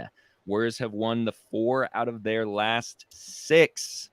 Starting to heat up a little bit. Curry, 24, 10, 6, 2 steals. Klay Thompson, 20. Went 8 for 16 from the field. Shot 40% from 3. Wiggins put in another 20. 7 boards, went 8 for 15. Marz, talk to me about this game. We never beat the Kings. I We don't beat know the what you're talking Knicks. about. Yeah, Jetty. we beat the Knicks. We never beat the Kings. My bad. We lost to the Yeah, Kings last week. We played today. My bad. We beat that ass. I wrote the wrong team name. That's my What bad. is up with ass being mentioned all over the show today, man? Because ass is getting beat. The Knicks game was good. Everyone played well. Yo, So Dub, you came up here and said something regarding ass a couple episodes ago. That was No, that was a while ago. Hey, Dub, and I like the fact that you came on the show going crazy, sticking up for your man after he threw you under the bus a couple minutes before that. He didn't throw me under the bus. He said nothing but facts. He said nothing but facts. So it's a fact that Fluent's gonna bother you? He said what he said was what he said, and I'm a quote Marz because Marz likes being quoted correctly. He said, "I would go for Fluent only because nobody really likes Dub and everyone will vote for Fluent. But if we're talking about having talks of basketball, it would be more even. Probably Dub will win. But he did say that I would probably lose because of chat's personal bias and grievances against me. I disagree. I think you'll lose because Herro, everybody likes you, but they don't like your basketball takes. Let's get that clear. Everybody loves you, bro. What are you talking Everybody about? loves me, bro. Cut Your it out. basketball takes are just trash. Cut it out, cause your your takes are trash. Let's be real. My takes are actually amazing. The thing is, people don't have the same level of understanding. That's the issue, Euro. Marz said, listen, say the other thing that Marz said about your takes. He said that if you actually listen to me, he said you could understand exactly where he's coming from, but sometimes, which is true, I get so dedicated to the point, which leads me to jump off a cliff. So Yes. now everything that I built up. That means your take is trash. That's No, that doesn't. Your take is Yo, trash. this is the shit that you be talking, bro, and then you say that I misunderstand you. What Marz is clearly saying that I usually know what the fuck I'm talking about. That's what he said. It's just there's some times where there's a cliff that I would just jump off of. But if you just negate that and just listen to everything else I said, you could completely have an understanding of where I'm coming from. No, because so I here never. You go again. No. Here you go again. No. See, I'm this is your interpretation. Now I'm misunderstanding. Now. No, because what you're basically saying is I'm doing is that I'm going against everything that you say. When you actually don't jump off of a cliff, I don't say nothing. We just having a regular discourse. When you do jump off of a cliff, though, is when we get loud. And how often does that happen? Happens a lot because I do Once it a lot. Once a show. But here's the thing. For the entire show, 2 hours plus, right? For all that stuff that you're saying, and I only do that once a show, that lets you know that I fuck with you and what you say for most of the show, for most of the time. So how are you going to claim that I have bad takes? How you going to have bad takes then? Marz said it too. You just said I have bad takes, and I'm like, all right, bet. Now you're just saying, well, it's only once a show. So what the fuck? Then I don't have That's a lot of bad takes, bro. That's a lot of bad takes. Show? Dub, I think they overrate your takes, Dub. That's I think they overrate your bad takes. And you on the panel. That's a lot of bad takes, Dub. And a lot of bad takes? What? I be cooking. And you on open gym. Jesus Christ. I be cooking on the panel. God damn, and he's on gridiron. God damn. Cut it out. Because the only reason nobody hold on. The only reason nobody knows about your bad takes, because majority of the time you be quiet the whole damn time. And you only say things to try to poke at other people's arguments without having a take for yourself. I remember you said Bradley Beal was better than Trae Young. What happened to that? I still say that. You still say that. Terrible. And the thing is, and I got no voice. Thank you for pointing that out. Because listen, I'll stop interrupting. The reason why I said that is also the reason why you're leaving out all context. When you say that you want to quote Marz correctly, quote me correctly too. When I said you said Bradley Beal because of defense. That's exactly what you said. Yeah, but in which context though? It's a long time ago. And also here's the thing. You know me when I say it's like your team's getting done and players, getting shit done or whatever. Like that means a certain thing. Like there's a certain level that they have to reach in order for me to consider them getting shit done. Meaning like, I feel like winning is one of those things. And as a team, you have to like at least get to the conference finals. Everything else behind that doesn't matter to me. And that doesn't make sense. You're all in the same tier. That doesn't make sense to you. So everybody that is the basis of my argument. So if you just want to dismiss that, then you can argue up and down all you want. That doesn't change the fact that what I said is like I have a rule that before the argument starts, I say, you know what, this is what needs to happen in order for me to consider a success of a player or a team. And if you want to dismiss that and then just argue your own fucking shit, this is why I said I say things and then you just dismiss what I say and you make your own rule about it and then you just go off and you fucking try to get loud with me and shit. I'm not Trey gonna made lie. the conference finals, didn't he? Yeah, that one Yes, he time. did. That was part of that big Did argument. Bradley Beal ever make the conference finals, being the guy? No, and so here's the thing. This is what I'm saying. It's like, yo, Bradley Beal and Trae Young to me is in that same tier when it comes to the success. And so we're Because they asking didn't who, win a who chip. would I we were asking Wait, like, I'm who asking would- yes or no. yes, Because they didn't and win so a chip. yes, and so we were asking you. We were talking about like who would I rather take, and I said if I'm playing ball, I'd rather have Bradley Beal because he's a bigger body. He, you know, what I mean, even though he doesn't play defense, but I would put more stock into Bradley Beal being on the court, especially on the defensive end, than Trae Young because he's miniature, right? And he's quote unquote a cone. And this is why I on don't defense. agree with Euro. because the Euro. wait, hold on, quick, Ron, Dub. hold on, Ron. Hold No, up. no, Nah, no, 'cause because I got gotta flamboyant step in and his defend my ass. man. I got to You know- flamboyant his ass because what he's Man. basically saying is all these guys who didn't win a ring is on the same tier of each other. So what I'm gonna say is you're gonna say Devin Booker's on the same tier as a DeMar DeRozan or Zach LaVine. You're gonna say Devin Booker. You say Jokic is on the same No. tier as a Zach LaVine. No, Devin Booker made it. Devin Booker made it to the finals. Fuck that. Fuck that. Why then. fuck that? Jokic then. Jokic, a guy who's a better player. He's on the same tier as a DeMar DeRozan and Zach LaVine. Are you serious? Didn't Zach just get benched? Yeah, I he mean, did. He couldn't make a Did. shot. So. DeMar DeRozan then. That's basically That what was you're nasty insinuating. too. You That's don't basically bitch one of your star players Hold for on, hold having on. a bad game. That's That was basically dumb what as you're hell. saying. That's basically what you're Only 'cause saying of because Zach. nobody, since they didn't win a ring, Any player. they're If it would have been automatically Jaylen Brown, that would have been they're done. automatically on the same tier of each other just because Jaylen they Brown would didn't win never a get ring, benched. and that's Jaylen not Brown's true. had bad games. Okay, Dub.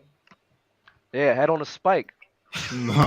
Yo, I'm not gonna lie. I tried watching the Raptors Hawks game last night before bed, and I don't know how you guys do it with Trae Young. I'm not gonna lie. I don't know how you watch this. I don't know how you say all these things about him, and you tried to even compare him to Luka Doncic. It's the most boring shit. It's so boring. It's so Why you don't plain. believe in Trae Young? No, not at all. It's so boring, bro. I I think he feel played like well. it's boring watching Luka. I thought he played Ugh. well yesterday. Ugh, my God, dude. It's like sleep dust. That's what it is. Modog sent to Super Chat, said, respectfully, the main event title of the show should have been Shaq versus EP2, the return of Shaq. Oh, That would have been elite. wow. That would have been That elite. would've You're been giving us hilarious. ideas. Not gonna lie, Dub. Oh, sorry, this is FT Vari. Not gonna lie, Dub, be washed and fluent on gridiron, though. Just bring that to the basketball side. And that's another thing. Me and Fluent only had like 2 or 3 conversations about ball. One of those was Chris Paul, and then I jumped off that cliff. So it's like it just doesn't make sense with people. So I don't get it. Like I don't understand all the Fluid love at all. Hit 44, Bull over Victor Dub, the French youth. What?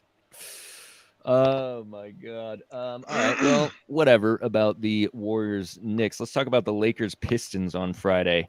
AD putting up a season high 38. He dropped 38 points, 16 boards. He became the first Laker to record 35 plus points and 15 plus rebounds in back-to-back games since Shaq did it in Drop a L Euro. January Drop a L Euro on the of chat. 2000. Since y'all want to show love, I'll say drop a L Euro on chat because he just got his head on a spike. Oh my God. Drop It's that. good. It's good to see AD balling though. Yeah, Definitely is. yeah. Look at L Dub. First I comment, saw- L Dub. Yeah. Oh my Loro. God, Dub. Nah, bro, it's the crazy. Dub hate is nasty. You be I'm setting, not you gonna be lie. setting yourself The up Dub- so The bad. dub, This the is dub hate, crazy. the dub hate is wild, bro, and I don't get it. I You really set just yourself up watch. for it. I really just watched you, bro, and nobody's coming at you for it, which is wild. It's so nasty. It's a nasty place to be. Bro, I want to talk about AD. I want to talk about AD because he finally did something. I don't know what it's worth, but he did something. Marz? I'm like the this only is funny. person who still believed Anthony Davis was good. None of this is a surprise to me. I said Anthony Davis was the best player on the team.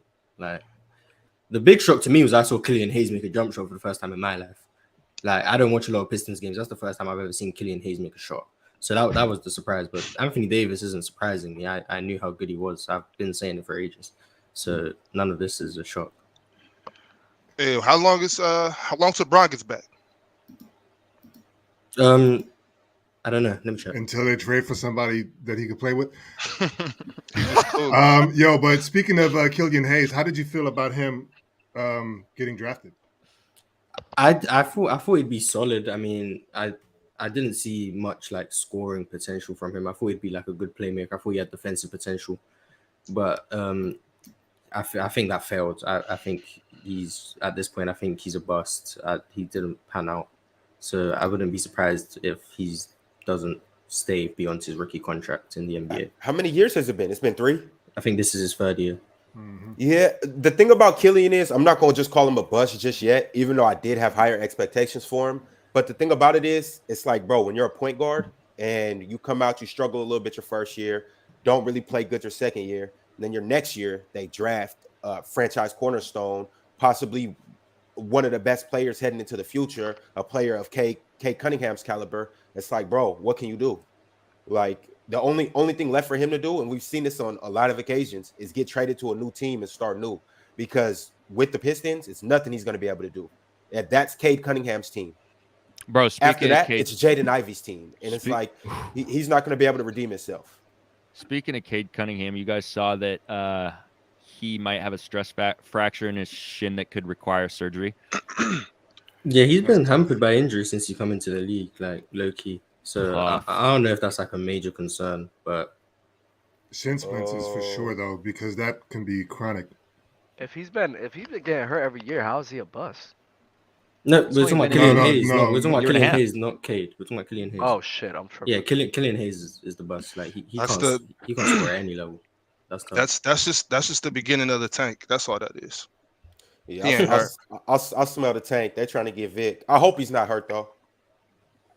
Hello, Dale. Detroit's just a bad team. I don't know why people were high on them. Can you hear me or no? Yeah, we can Loud hear and you. It clear. sounds like you're in a fish tank. And no way. You better go change those batteries. No batteries. Your smoke Smoke detector, alarm. you hear that? That thing's almost broke my eardrums. I don't know where I'm at. I've been kidnapped. Oh my God. Please. Anyway, Bobby, I want to say, yeah, King's prediction is going very well right now, and I want to give you a credit on that. Appreciate that. So at least somebody did. Everybody else still finding any excuse they can to head on the Kings. Nah, I cannot. Del, you have to either go turn that thing off and you need to fix your audio. You can't be here. This is so bad. It's so bad, bro. You said yes when I asked you. I didn't know it was going to be like this. How did I know what your audio was going to be like? Wait, hold on. Let me see if I take these AirPods. No. Fix the fire smoke detector, bro. Yo, that is insane. Do you not hear that? Oh, hold on. Now I hear it. The AirPods that cancel those out for me, but not for y'all. That's crazy. All right.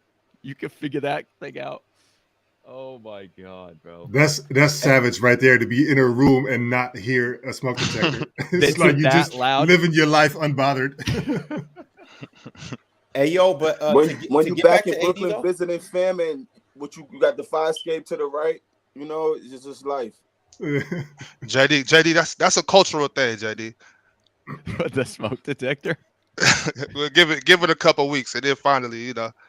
Man, I used to love sitting on a fire escape smoking and stuff, and then the neighborhood got gentrified real bad one summer, and then we couldn't do that no more because we got the police called on us all the time. So Wow. yeah, sad times, man. It's legal now, so I think a lot of people just be doing that. In New York City, it is. New York. Oh, I know it's in Jersey. Yo, this is Shit, I crazy. forgot. So the chat. Yo, that's Let me so check. funny. The chat is actually they're confirming the theory of the smoke detector. That's not a theory, JD. That's facts, bro. So fire, bro. Oh my God. You learn something new every day, bro. It's like every time I come up here, I just constantly learning something. Oh my God. JD, I guess I can't invite you over to my parents' house. Bro, you're gonna we're laugh not and make recording fun a of our show. style of I living. can sit through it when we're not recording a show. It's whatever, bro. It's JD, like, my that's mama on- gonna that's tell you on to your change time. it. It's She's gonna on be your like, time. "Oh, go ahead, Jordan. You got a problem with it? Go fix it." No, I was outside of a restaurant last night, Euro, Oh. with my friends, and they were smoking. and like it just kind of felt weird, right? Because like we were just outside of restaurants just smoking, and I was just sitting here like, usually we be hiding this, but we just don't hide it no more because Jersey made it legal, bro. It's weird. It's like an out of body Is experience. it legal to do it outside though? It's legal. It's fully legalized. That's Yeah, fire. but like on the streets and stuff, Yeah, like out in public. yeah, bro.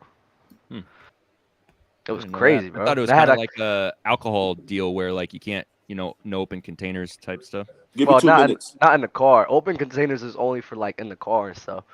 There was a cop that drove by us, bro. He even looked at us. He was just like, I'm like, wow. Nice. I know a couple people who's police officers, and they're waiting for the for new rules to change so that they could start smoking weed. They'll be out there with you guys in uniform. I don't smoke, bro. I was just there. It hits me hard. I remember last time I had a panic attack, bro. The day the cops will start smoking, I'm talking about every bank robbery going up, everything. They're gonna be sitting in this squad car, chilling, hot boxing the love. He's like, I'll worry about it tomorrow. Bishop, appreciate you becoming a Player's Choice YouTube member, man. Ron, the main event, Ron. Talk to me. So the Jazz and the Suns played on Friday, and Lauri Markkanen led the Jazz with 38 points, hitting a dagger over Devin Booker, putting them up by 3 with under 40 left. They secured their 11th win of the season. Devin Booker ended up how many? 49, 10, and 8. How much? They got 11 wins. Wait. Well, they got how 12 many now. wins do the Jazz have? And how much They did have Devin 12 Booker now. score again? 12. They have 12 right now. Devin Booker scored 49. So Ron, you just happy as long as Devin Booker chops, but the Jazz win, you good, because it's like proving your points. Or what? Is that what you're trying to say? They just Because your man couldn't close it out. They just happened to play against each other, and the Jazz ended up being the team that I said they would be, and Devin Booker ended up being the player that I said he would be. Oh my god! No way, bro. No way. No way. Bro, this Why Utah are you so Jazz. corny, Jay? We could do it for 30 seconds. No, you can't. Not even 30. I'm not kidding. You can't do it for 5. Like, bro, I've been through this enough times. Trust me. This He Utah really does Jazz, have it out for you, Dub. That It's ain't not fair. Dub, bro. I That would is have a done that fact. to anybody. I think that's the root of the hate in the chat as well. They love JD a little bit more than they love should, I JD. think, and they They just love follow his lead. All right, now this. Wait, is Hero, turning hold on. Wait. disgusting. We were Wait. trying to talk about a Utah Jazz agenda, and now we're trying to slander JD agenda. That's why. Hold on, JD, That's why he's Euro. not fully a dub in the air, bro. Euro, do they like JD too much, or do they dislike Dub too little? Which one is it? I mean, that goes hand in hand, And so Double-edged JD sword. just painted a nasty narrative for Dub that he can't Same. quite shake. Yeah, it's an evil master plan that he lost control over, and so now Like- it is just what it is. Like the DeMarcus Cousins narrative. Yes, for sure. That is It's crazy. getting ridiculous, Dub. And that's why, Euro, even though we battle, I love you. I'm always an angry Euro stepper, and I know you're always a debonair or double-holic, whichever day of the week it is. Mondays through Fridays, debonair. Weekends, you know what it is. You know what it is. I'm not Kenny. I'm not black. I'm Puerto Rican. Yo, Ron, this Utah Jazz agenda though, it's getting wicked. I mean, once again, I tried with last episode we got into it. You guys was basically saying that I don't know, a bunch of bullshit, horse shit, dog shit, cat shit, whatever, all types of shit. And I'm trying to tell you guys that they are actually a good team. What did they do? They beat the Suns, who was a top 3 team in the Western Conference. Then turned around next game, beat the Blazers last night, top 3 team. Actually, the Blazers were the number 1 seed, dethroned, and now it's the Jazz. I know we're early in the season. It's early in the season, but you can clearly see that constructed as a unit, these guys are hard to beat. Lauri Markkanen, 20 points. Nobody said off the bench, 27 points. Jordan Clarkson, a bucket, 20 points. No one said the team. Well, I don't think anyone said the team was bad. I think everyone said the team was meant to be bad. That was the point. They're doing too good for their own good. I think that was they shouldn't be this good, bro. The fact that Regardless, they are good, no and one's that was denying. all off the heels of the Wembanyama hype. Exactly. And I still think they're going to end up being bad. And the thing is, why people are careful with jumping on the Jazz train, obviously, number one, because it's super early. But number two, we did that, or a lot of people did that with the Bulls. What was it, last year or 2 years ago? And so, not that was a bad take, to be riding with the Bulls, because they did, they were successful in the regular season, right? But obviously, they kind of fizzled out towards the end. Injury had something to do with that. But I think people have that fresh in the back of their minds. And so, that's why I'm looking at the Jazz like, whatever. They're going to have to show and prove first. I don't believe in the notion that this team was really built to just fail, in my opinion. I think everybody's expectations was low on them, but I can't go with the idea that the front office was like, you know what, we're gonna just go out here trying to lose games, because that's part of the business, though, Doug. Part of business is being competitive so that people will show up to the game, so that you can raise ticket prices. So it's dumb for a organization. That's short-minded. That's short-minded because you remember how they said the value of the organization that Victor goes to is gonna. I can't remember the exact number. So it's like, would you be willing? First of all, you got to remember you let Mike Conley, you let Jordan Clarkson, you let them chop right now because it builds up their trade value. Mm-hmm. Then you trade them, boom, you tank. You get a high draft pick. You might not get Vic, but you can get a top 3. Your ticket sales will be just fine. Why would you do that if you have a competent team, you have a multitude of draft picks, and you could manipulate it to a way you could get yourself a high draft pick and build a competitive team for years to come, because you already know you have a good starting point, rather than get rid of everything where you're down to 0 and now you're putting all your business aspirations on one man. I got you, Dale. That's short-minded to me, because we don't know if he's really gonna. I'm not gonna say like he's not gonna be that, but it is a risk. You're putting all of this on one guy to bring money to your team. They're just gonna trade the older guy. I'm not saying they're gonna trade like Colin Sexton. I don't know. I'm not saying I'm gonna trade him, but like guys like Mike Conley, even Kelly Olynyk, Jordan Clarkson to a certain extent. Those guys are gonna be traded just because they won't fit the timeline going forward. They're all like 30 plus. Those guys are gonna get traded, and I think it makes more sense to. Dub, this is what Fluent was talking about the other day, Dub. Because what you're saying, it does make sense, but to a younger man, you would hear it, and since it makes sense to you, it has to be right because that's what you thought up. But when you think it's to a maybe not the next 3 years, you think about the next 5 years, the next 7 years, to a 20-year-old. To a 21, 22-year-old, 7 years, that's like, man, that's so long. But, to the guys in this organization who are in their later 40s, they understand, like, investments take time. You need 10 years to really see your return, your ROI. No offense, Bobby. What Fluent said there was just all cap. At the end, they were on a debate show, and I have to debate my point no matter what. I don't think I'm always right. I understand y'all point wholeheartedly, and I'm not gonna say that my point is more right than yours. I wasn't trying to call you arrogant by no means. No, I know you're not. But that narrative that Fluent put out there is just dumb as hell, because that's not me. I have to say my viewpoint. I'm not gonna change my viewpoint. I'm not gonna sit here and say that you're wrong. I don't sit here and just say people are wrong like that. I just don't do that. Right. You guys do know we're ignoring a very big part of this whole Jazz thing, right? What is that? What is that?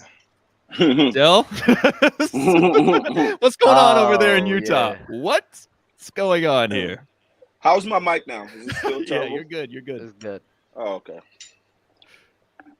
I don't know. I know he's moving on up. I'm happy about that. He's moving on. Yeah, his office right next to Danny Ainge now. So Dell knows everything. Everything. He's just not saying it. Hey, Dell, grab that cup. Spill it. Spill it. All right. We won't do that. This cup of tea. We'll just theorize. Amazing, lad. Conspiracy theory. Or we'll talk in the group chat. Yeah. I need this question answered. Ron. So What's the up? Sun and the Jazz. So they just had that game, right? Yeah. Sun barely losing. Lauri Markkanen, amazing game. They just so happened to have a rematch on Saturday, pitting two of your takes together, Utah Jazz, Devin Booker. In this case, because I want to make a Lucra wager of the week if you're down. Talk to me. If it sounds good, I'll take it. Talk money. I would love for this to be the wager of the week. So Saturday, November 26th, the Utah Jazz, the Phoenix Suns, they have a rematch. I like Lauri Markkanen versus Devin Booker straight across the board, points scored. And Ron, I'll let you decide who you should take in that. I'm going to just give a quick prediction. I got the Suns actually winning this time. But I got Lauri going bonkers like he did last game. I don't think Devin going to go for 49 again, but I do think Lauri's going to do some upwards of 30, 33, 34. So I'm going to take Lauri. And anybody out there who wants to take Devin, this is the one time I'm not going to take Devin. I'll let you guys have him. So go ahead. All right, Devin versus Lauri. I got Lauri. Lauri Markkanen versus Devin Booker. This is the Lucra wager of the week.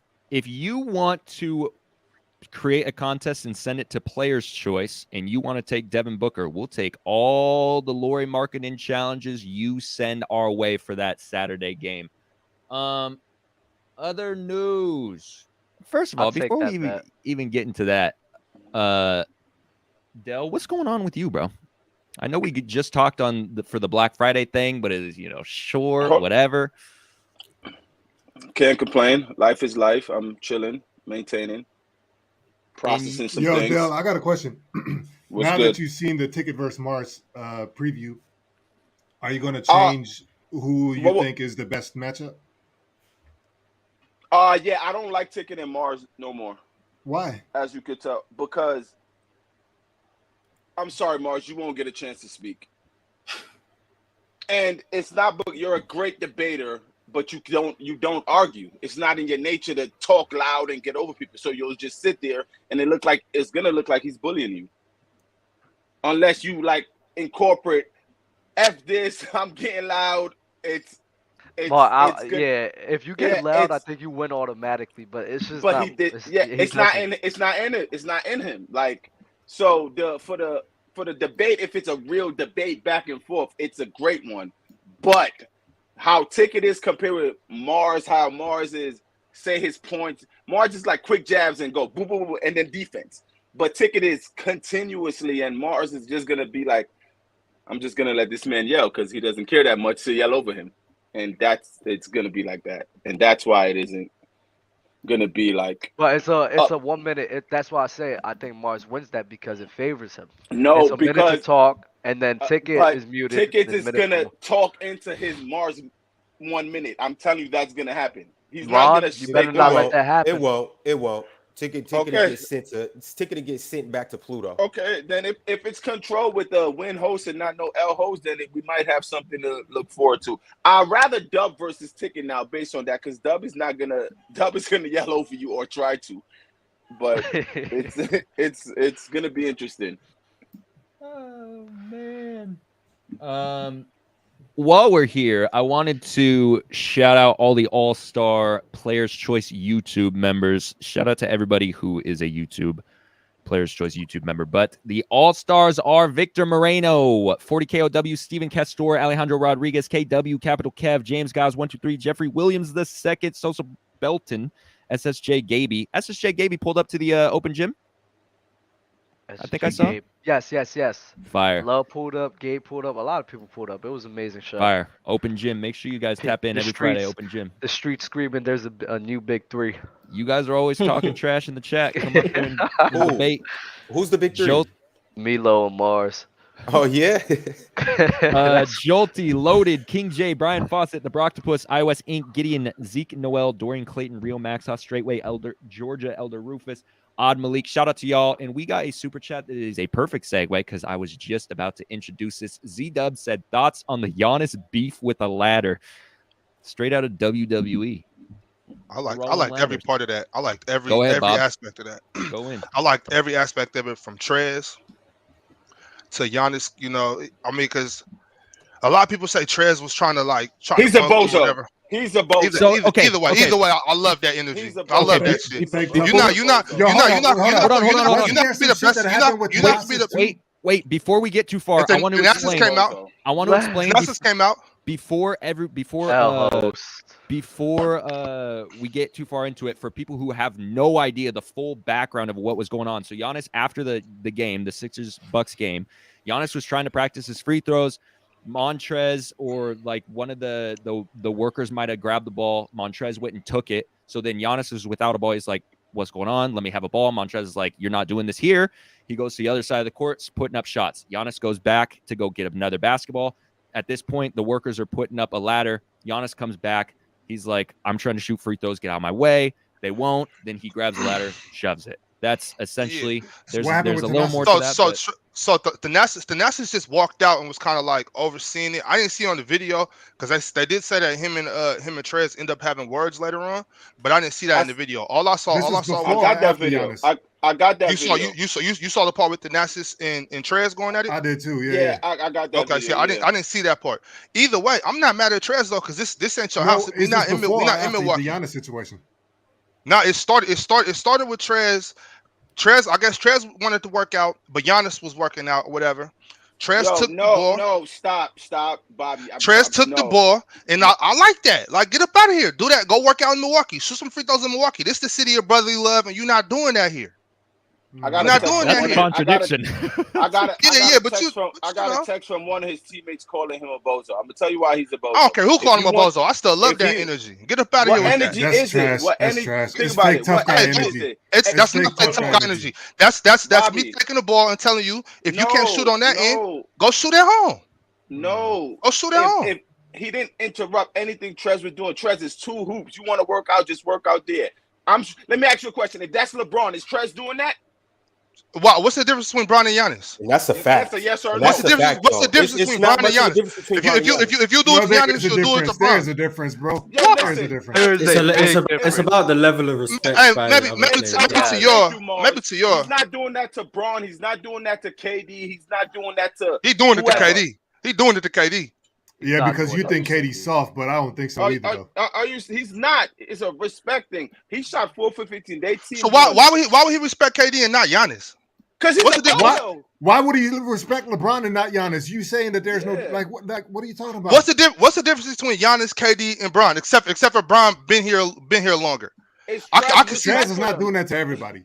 He's not. What are y'all saying about Giannis? What are y'all saying about Giannis? So Giannis he doesn't have the respect of his peers like guys like LeBron do, and that's the point I think people are making.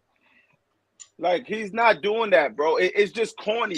You can shoot on that hoop. He's just really shooting free throws. And but that's a mental thing though. Like, you gotta know you just not getting no love here. This ain't like this that old NBA. Like, we not all friends. After the season we can be friends. Right now we not friends. We not friends. Why should I allow you to get better in my house? If you gonna come and give us 50, you need to work at home to give us 50. You're not gonna come here and work to keep giving us 50. What are you talking about?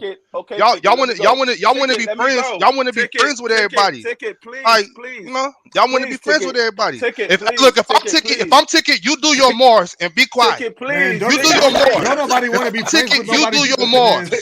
You do your Marz. Everybody want to be all friendly and shit, man. Go ahead. Hey, mute me, Daddy. That's the only way I'm shutting up. All right, I got you. Listen. You can't say the old NBA because Kobe Bryant in 2009, which is the old NBA, lost in the Miami Heat house and they let him shoot free throws after and nobody interrupted him. Is that the new NBA or the old NBA? Say it one more time. I didn't hear you. I didn't hear you. Kobe Bryant in 2009 or 2010 shot terribly. They lost the game, and he's working out in the Miami Heat gym. No one interrupted him. No player came out there and stopped Kobe. So is that the new NBA or the old NBA? That's his love. That's his love, I guess. But everybody, but you're not entitled to give that love to everybody. If you want to show love, that's cool. But if you don't, then whatever. You not. If that was in Milwaukee and Trez did that, okay. Like that's you can't do that in Milwaukee, but we are at home. Trez working out takes precedence over Giannis working out in Philadelphia. Okay, listen, I would understand you. Trez being Philadelphia being Trez home is just like Giannis being is the same shit. Trez ain't doing shit in Philly. If it's Embiid you're talking about, I understand. Trez ain't got no stamps in Philly to be kicking people out of Who shot? Who kept shooting and who didn't? Well, we didn't see the ending. Somebody ladder on the floor. What that mean? He threw the ladder on the floor, shot a couple free throws, went to the locker room. Big deal. I like the energy. I like the energy from everybody. I like the energy from Trez. I like the fact that Giannis kept wanting to shoot, went and got a ball, came back and shot. I like the fact that the ladder guys was like, yo, I'm doing my job so I can go home. I like the fact that Giannis threw the ladder and was like, no, I'm shooting. I like all of it. Translate to when they face each other again. Giannis had a 78. Bro, that's a risk. That's a risk you got to be willing to take. You're not finna. I feel that shit though. Did you guys see what Giannis said in like the presser or wherever he said it? He said something along the lines of, "I understand that some guys just don't really play anymore."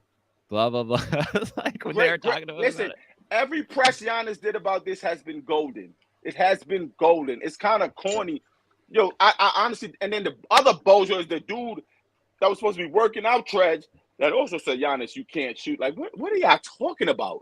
Y'all don't. It's the Wells Fargo Center. Not what? It's probably the gross. I hope they get fined. It was so gross. But Dale, I hear what you're saying. I hear what you're saying. But I don't really think it's fake tough guy energy though. It's like, this is my home.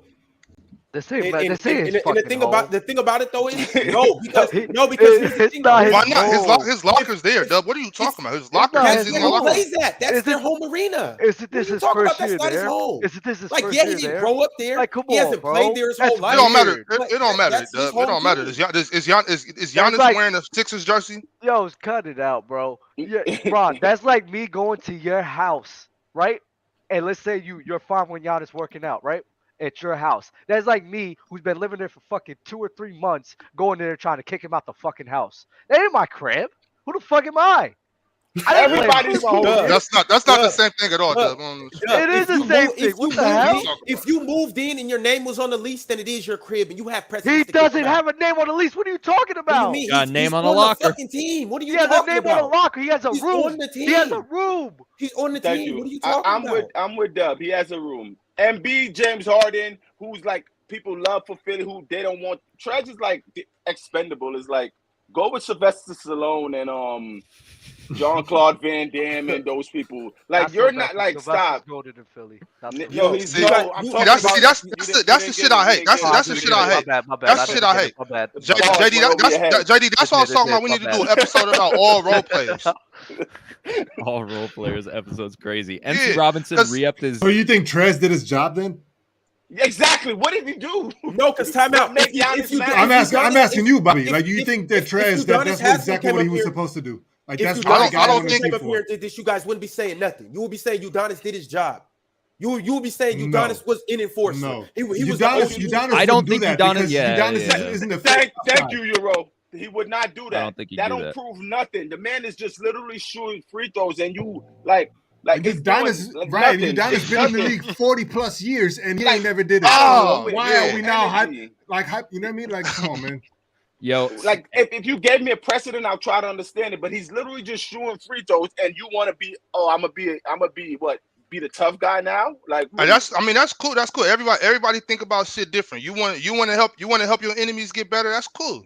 I'm not with that. MC cool, Robinson re-upped his membership and said, "Yo, yeah." He said, "Bobby, it's cool. about respect. You don't do what Montrez did, being disrespectful and trying to be tough. Trez is a soft, a fake tough guy. He even threatened Giannis' brother. Trez is a bozo." Let me ask you it's one not. question. It's not like he went and took the ball out of his hand. You said if you want to help your enemy, that's cool. Do Trez work out with other NBA players in the summertime? Is he training him? Is he the one training him? No, is he working out with them? Is he the one training them? Yeah. If they miss a shot, he'll get a rebound and give it to the next person. Yes. Like I said, Dale. Like I said a couple minutes ago. I said in the off season, y'all want to do that? That's cool. It's not the off season. I said that. You can rewind it. I said if it's the off season, whatever. But it's not the off season. But if it's not the off season, not gonna be on. We're not working out. We just beat y'all. Be on your team. That's your enemy, right? When you look, if I know that you're one of the top 4 or 5 players in the NBA, I'm not gonna sit around and let you get your rhythm back. Like, oh, I missed all these free throws. Now let me get it straight. Nah, fuck nah. Get up out of here with that. Go do that in Milwaukee. Go do that in I Milwaukee. think this is a clear representation of how people, Giannis's peers, really don't like him. I think they'll hit it on the money, bro. If this was LeBron, KD, even Steph, they're not gonna be getting asked to get kicked out the fucking gym. But for Giannis, it is. It's weird. I don't know why people don't like Giannis. It's weird to me. It's pretty weird. It's so bad. Moving on, we have a Kyrie Irving return on the horizon. Got a report from League Alerts here. Says Kyrie Irving has completed all prerequisites to return and will play tonight against the Grizzlies. Kyrie Irving has completed all. Oh, I don't know why it says it twice, but that's fire. Kyrie back in the Nets lineup. What's that going to do for him, Dale? I don't know. I don't know. I think what I do love about all of this is everybody's seeing Kyrie was never wrong.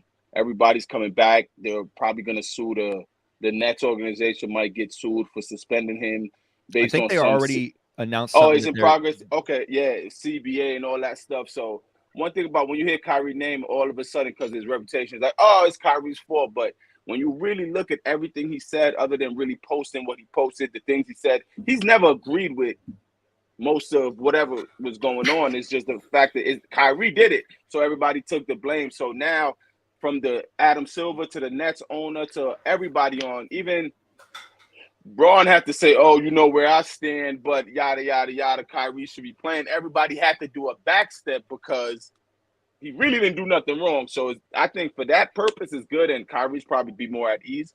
Hopefully they could just continue building. I'm supposed to go to the game today, but I ain't gonna go. But did you see that new apology that he made? Yeah, I seen it. I only saw, I don't know if it's longer. I saw like a 45 seconds clip. I don't know if it's a longer one, but I saw that one. But I just think they're dragging the situation now. Like, let's just put it behind us. Exactly.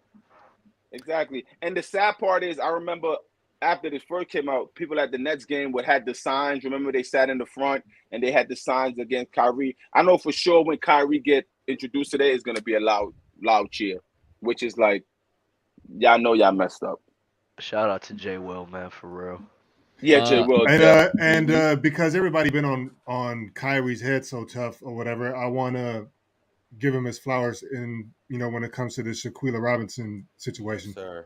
I think nobody's really speaking about that. So, shout out to him about that. $65K, right? He donated $65K. And Kemba, I think, contributed too. Yeah. He gave 20. Yep. So, Marz, Brooklyn Nets 7-9. Kyrie returning back to the lineup. What does this mean for the Nets?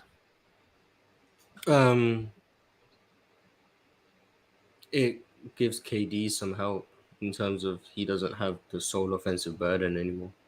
I still don't think they're a very good team, but at least KD doesn't have to basically initiate everything for them now. So a second option helps him in that regard, but I don't think it's changed their ceiling. He was going to come back anyway, so I still think of them in the same light. Ron? I really don't think it changes too much.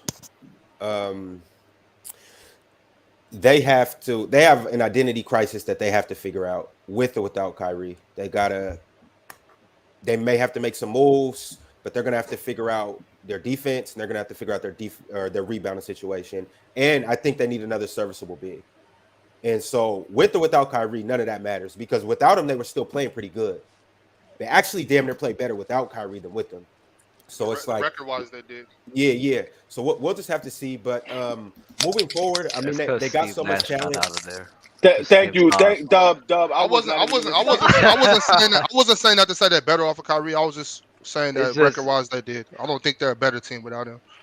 I think Dub was speaking to the masses, not y'all. Yeah, the masses is going crazy, and I think everybody agrees with that though. Like the Nets are not better or without Kyrie. It's just a matter of them they have to find a formula that allows them to maximize their potential and their success with Kyrie in the mix. I don't think that's been done yet. And I think that was great. Go ahead. I think that was great words from Ron. Honestly, saying identity crisis. And that's one of their biggest problems. They really don't have and I think it's because not all of them has ever been there for a long amount of time to really create anything. the longest has been KD before he got hurt, and that was last year when it was him and Harden. But other than that, like, it's just been a seesaw. So hopefully, I always keep saying this, that it's just basketball for at least give us a good 2 months, please. Just them playing basketball and no distractions. I'm kind of on the fence because I think all this drama is just a bit too much. And if the Nets do make a run despite all of this chaos, I would be really surprised. Like, really surprised. Because this is a lot of shit that's been happening all year long. I mean, last year and a half, actually. So if they really make a run in the postseason, I would be really impressed. But what do you guys think about Watanabe? He's a good player. I like him. I like watching him. I think he's one of those role players that can really, really contribute. I never brought this up, but I have been looking at Kyrie's frustration with him when they're on the court together, and Oh, really? and I mean, I'm not trying to start a narrative here, but I didn't like it, and so hopefully, I don't know, when Kyrie comes back, they can work something out, because it just seems like, I don't know, man. I like Watanabe. I think this is the type of role player that teams need in general. You know what I mean? He's versatile. He's a big body. He's a hard worker. He's not ever going to come up short when it comes to effort. And he's there to help guys like KD and Kyrie and whoever else is above him. So, yeah, man, I like Utah. Leading the NBA in 3-point percentage too. I think Watanabe? I would imagine maybe where his frustration comes from, because I've seen a few Nets games now where Watanabe kind of looks not lost, but on the offensive side of the floor, it's kind of like he doesn't necessarily know at all times where he needs to be on the floor.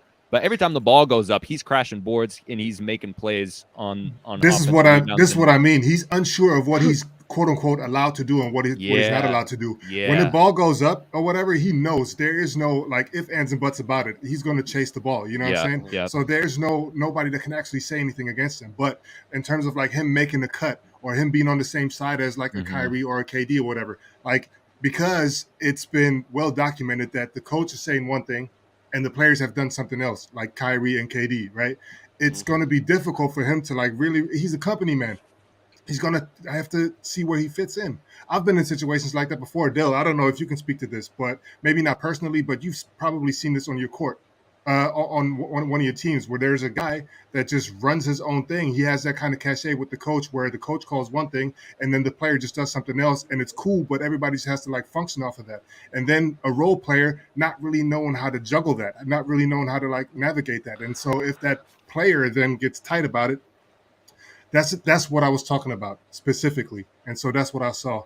I think he's just unsure of himself. And once that chaos kind of settles down, I think there'll be more, more opportunities to get it right for everybody. And they'll be better for it. Do you guys feel like there might be a better fit for him? Watanabe? Yeah, because I think he fits with the Nets, but like Euro's saying, it's just kind of like a not misunderstanding, but just confusion, an understanding of like, what is my role? I'll trade it for James Wiseman. I think that's fair. You want him on the Warriors? Yeah, the Nets need a bit. Utah is going to be good wherever he goes. You know what I'm saying? Because of what we just said. It's just that the Nets don't have an identity yet. And so like he's not going to be able to do anything because he doesn't know as a role player what he's supposed to contribute. Man, I need Miami to go get his ass, man. James Wiseman for Watanabe is a good trade for both teams. All right, so if Kyrie is playing tonight against the Grizzlies, what do you guys predict? What's that stat line going to look like? You going to go bonkers? Yes. I think the Nets probably will win it. They're playing in Brooklyn, right? Kyrie going off the same way he went off when he was sitting out all that time. Yeah, came back and dropped how many points? Like 30. It was like 30 off the bench. I mean, 30 off that. Part-time. Part-time Kyrie is goated. Wait, benching Kyrie is the only way to stop Kyrie. Would you guys have Kyrie outperforming Ja in this game? Yeah. Potentially. If anybody could do it. Ja not playing, though. Oh, that's right. Oh, that's right. Dang. That's So that's tough. winning, man. That's going to win that tonight. Fuck it. Desmond Shit, Bain, get up out of here. I got don't Memphis. disrespect Jaren Jackson Jr. Desmond Bain not playing either. Oh Desmond shit, Bain not playing I got either? Brooklyn. I got Brooklyn. Riddled Got it with easy. injuries. Yeah, I had Memphis. I got Brooklyn now. Bro, speaking of injuries, you guys saw that Tyrese Maxey is out. He got it's like a something ACL with or MCL or something like that. No, it's Shit. broken left foot, but it's not. I forget what exactly it was. Something's broken in his foot, but they're saying that he could be out for at least 2 weeks. Obviously, that's going to hurt the Sixers. We know James Harden's been out. Tobias Harris was out last game as well. And, I mean, they still put up a fight. Who did they play last night? Was No. Was it the Pistons? Might have been. No, the Pistons played the Lakers. Oh, the Timberwolves. The Timberwolves, and they still only lost by 3, which is kind of crazy because I think the Timberwolves were at full strength. Yeah, so the Timberwolves really struggled. I liked what I saw from Joel against Milwaukee. That's the Joel I'm talking about. I like that Joel. Should have got ejected, but it's fine. I saw Legend of Winning tweeted yesterday. I want to say that I don't know if he's being serious or if he's trolling because, again, it is Twitter. But he said, for real, Joel Embiid. I'll pull up the tweet. But he said Joel Embiid MVP potential here. Do you guys agree? He has a chance. I don't think he's a candidate right now. For the same reason, I don't think Steph's a candidate right now. His team just isn't that good in terms of record. But I think he's playing at that level. He was my pick before the season. I'm not switching up regardless of what happens, even if he stops having a chance, like, you know, in these next couple of weeks of playing games. I'm not backing up. Yep, he did. So he said no cap Embiid for MVP. Bro, I just don't think that anyone's dethroning Luka Doncic this year. I really don't. Dethroning him. He's gonna lead the MVP race from now until the end of the season, and then he's gonna take home the hardware. It just is what it is. And then he's gonna be out of the playoffs by round 2. Also, my prediction for Luka's career, set it over under 3.5. He's gonna win 4 MVPs in his career. By the way, he's gonna rattle off 2 in a row this year and next. That's what I'm asking, JD. What they just asked in the chat. When did Luka get the throne? Like, what are we talking about, JD? What are you talking about? He's been leading the MVP race for like the last 2 weeks. Yeah, he's talking about the MVP race. He's talking about the ladder, not the throne of him winning. I'm talking about the ladder. Gotcha. I know who won it last year. I understand that. Sorry. But JD, quick question. Luka gets 4 MVP. How many chips do you think Luka's winning in his career? I think we've talked about this before, and I said I could see Luka winning 2. In Dallas. See, that's the tough one. If they are able to get the right pieces and maybe just one more kind of all-star caliber guy, or I don't even know if it's an all-star caliber guy, because like you see the way that Dinwiddie's playing with him, and he's playing at like an all-star level. He's not going to make an all-star team, but he's playing that way where he's consistent, reliable, that second guy. And if you are able to keep Dinwiddie, and you're able to add one more guy, and this is why they were so good last year with Dinwiddie, Jalen Brunson, and Luka, is because you had 3 guys who could run the offense and take pressure off of one another. So it really opens the floor up for everyone. So you bring in another guy who's kind of like that, like a Jalen Brunson type guy who is, again, I think an all-star caliber type player who probably won't get that cachet that, you know, guys who get voted into the game. But someone along those lines where you have 3 capable scorers, playmakers, can take pressure off of each guy and handle the rock. I think that they could be contenders for sure. I still think that they're contenders this year. Are they going to make the finals? I don't know. There's a lot of great teams. You don't believe that, JD? Yo, JD, I got a question. I got a question for you because you are our resident Dallas stan. What is it with you guys, and by you guys I mean the fan base, just relentless good faith in the franchise. Like, why do you think that you guys can just win or like be competitive every year? Happy Thanksgiving. I mean, fellas. they have nice. They have good players. Year in and year out, they do field their rosters really well. They're never No question, bottom of but the you barrel. guys never get And it done though. I believe with the in- exception of that one year, which, you know, according to Dub, that was a fluke.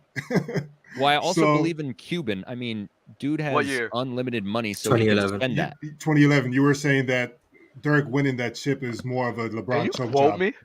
Yeah, you said LeBron was more of a choker job. when it comes to 2011 than Dirk actually getting, you No, know, it's not a taking the fluke ring. job. It's just That's disrespectful. it's just man. a choke job. Regardless, I'm not A fluke misquoting is- you here. A fluke is more like Giannis when he won his ring and everyone was hurt. Hmm.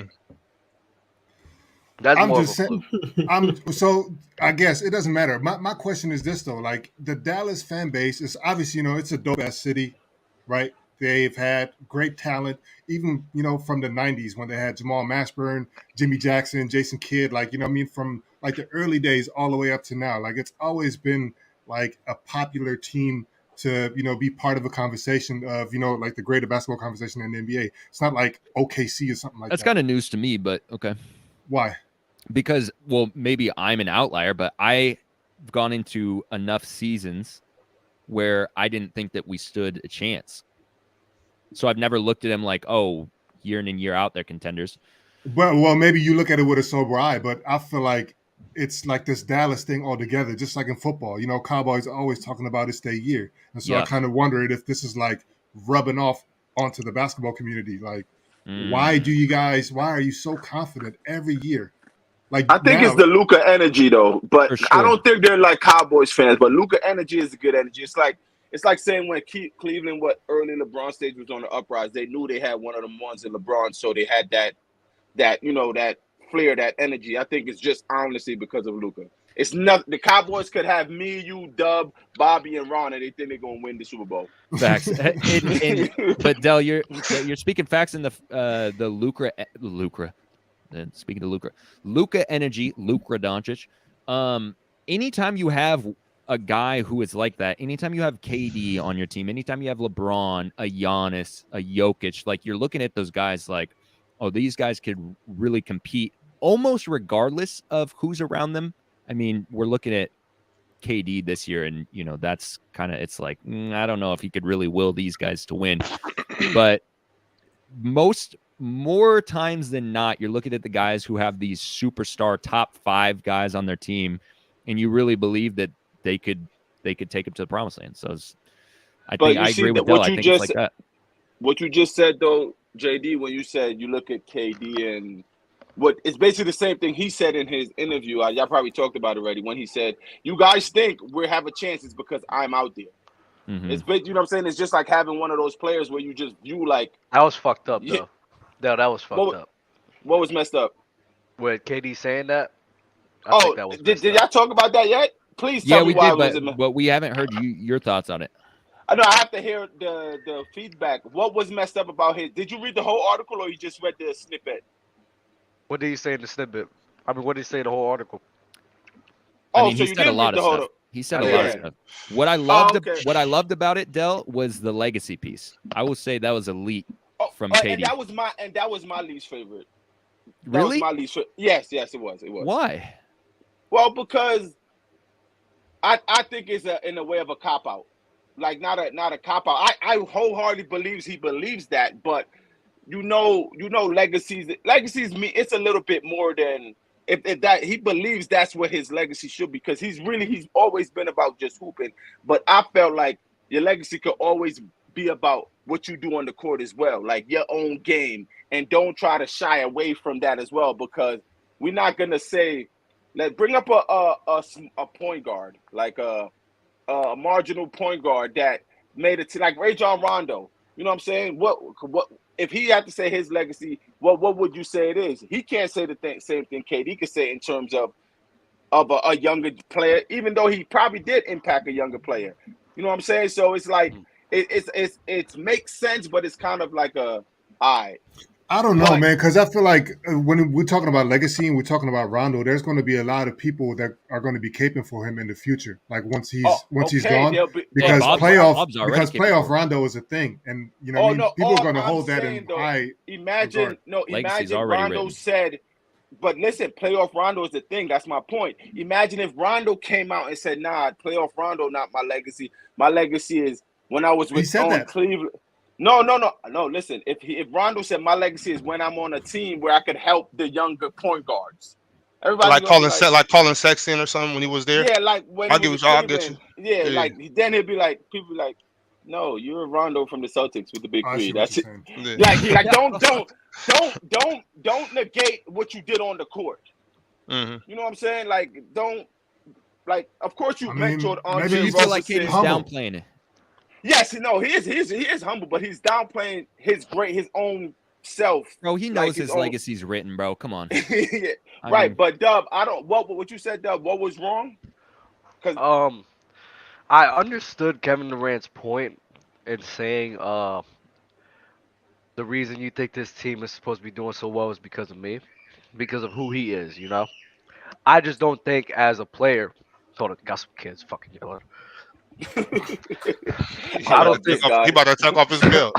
I think what's it called? But I think like as a player, you shouldn't really just be saying things like that because I think it created a bad vibe. Because basically, I think that's kind of just saying this team really isn't that good. It's only good because of me. Oh, I don't think that's what it's saying. I think it's saying that's why you didn't read the whole thing.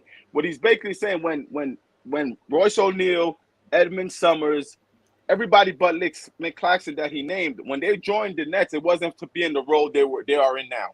They didn't join the Nets to be the second player or the third player. They joined the Nets to be role players. Now that he don't have Ben Simmons being who Ben Simmons is, he don't have Kyrie Irving. Now he's on the court. Now they just the basis. That's why everything he said is true, because look how the whole NBA is guarding him when he's by himself. I said that though. I said everything he said is true. I don't think it's right. I don't know. I think honestly, what proves it, the fact of the matter is the next game, Royce get a triple double. Ben plays his best. All them guys pick their game up. He's not expecting that from them every day, but I think he could say that because they know who he is in the locker room. Mm-hmm. They know he isn't like someone to speak like that. He's basically saying, "Yo, these guys are my guys," but they wasn't tested to be put in this position to be second to me or Royce O'Neal being the second leading scorer. Be there, Kyrie Irving, yeah. And Kyrie Irving's not there. Ben Simmons is not there yet. So I think that's what people are missing. And Bobby, I want to ask you, how did you feel about this? Because when I read this whole thing, I said, "Where's Bobby? I gotta ask him how he feel about this." I swear to you. I didn't like how he said that personally, just because it's like, to me, and this why stop, pause. That's all. Okay. All right. we had a back and forth discussion on this show maybe the last time. You said KD needs to speak up and say stuff about his teammates and talk. He needs to be a leader, and I said, "What's that?" Let me finish there. Oh, because I thought you would have loved this. I don't like the way he called them out on some like they're not good enough type shit. Like my thing, I don't. But like what's so this is what I was trying to say to JD the other day. We only talk about the top 8 players in the NBA, and everybody think the other ones is whack. Like you see, that's not real life. This is the problem. When you was in your leadership, just more excuses for KD. No, when we was in the leadership bag, no, I'm not making no excuse. When you was in sound like it. You just spent 5 minutes making excuses for KD. What excuse was it? What excuse did I make? Are you really listening? Yeah, I'm listening. I'm about to tell you. If you allow me to, Ticket. I can't allow. No, stop.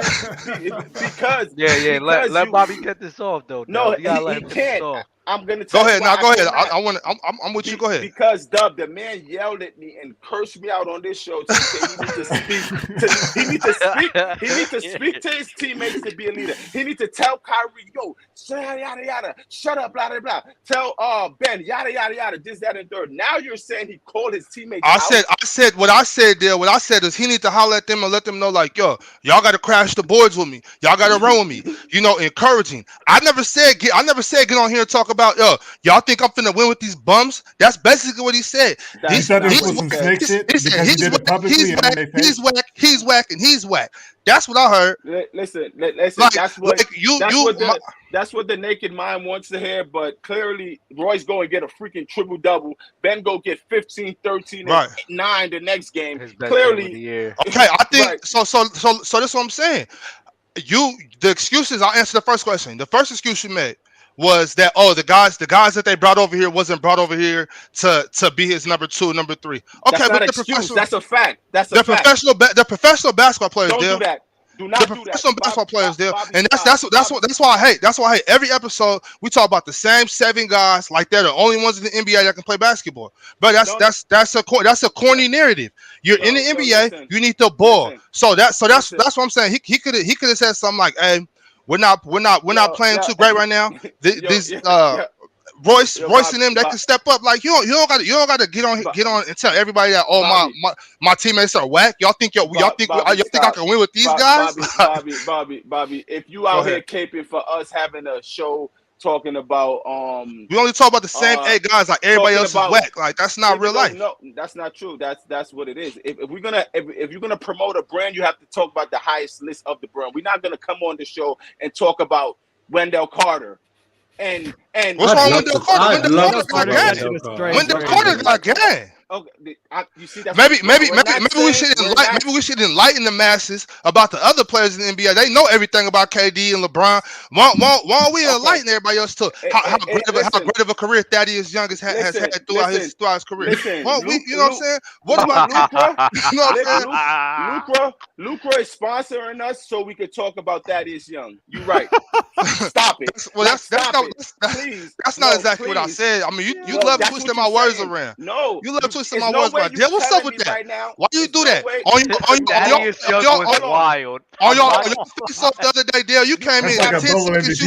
You brought me. What jersey you got on? What's up with that? What jersey you got on? Kawhi. Why you don't got on another lower Bobby Jackson jersey? If this was 2006, I could bust them out. But this don't, I don't got a bunch of jerseys no more. How many NBA jerseys have you had? Throughout my life, I've had quite a bit. I had a mean Michael Finley. I had that joint too, bro. I had that Karl Malone when he was playing for the Lakers. I had a Lakers Karl Malone. I never had a Utah Jazz Karl Malone. Hall of Fame. Keep going. Wait. We talking about me promoting. Doug, I ain't nobody. Dale, I'm not a billboard. I ain't nobody. I can't enlighten everybody to nothing. We talking about you. You got the juice, Dale. No, don't change your narrative. We were talking about as a fan, you promote the biggest. As you're a fan when you buy jersey, you're not going to damn. Let me get that Zubac jersey. You're not doing that. That's not what's happening. It's a fashion statement. I'm in fashion. No, it's promote.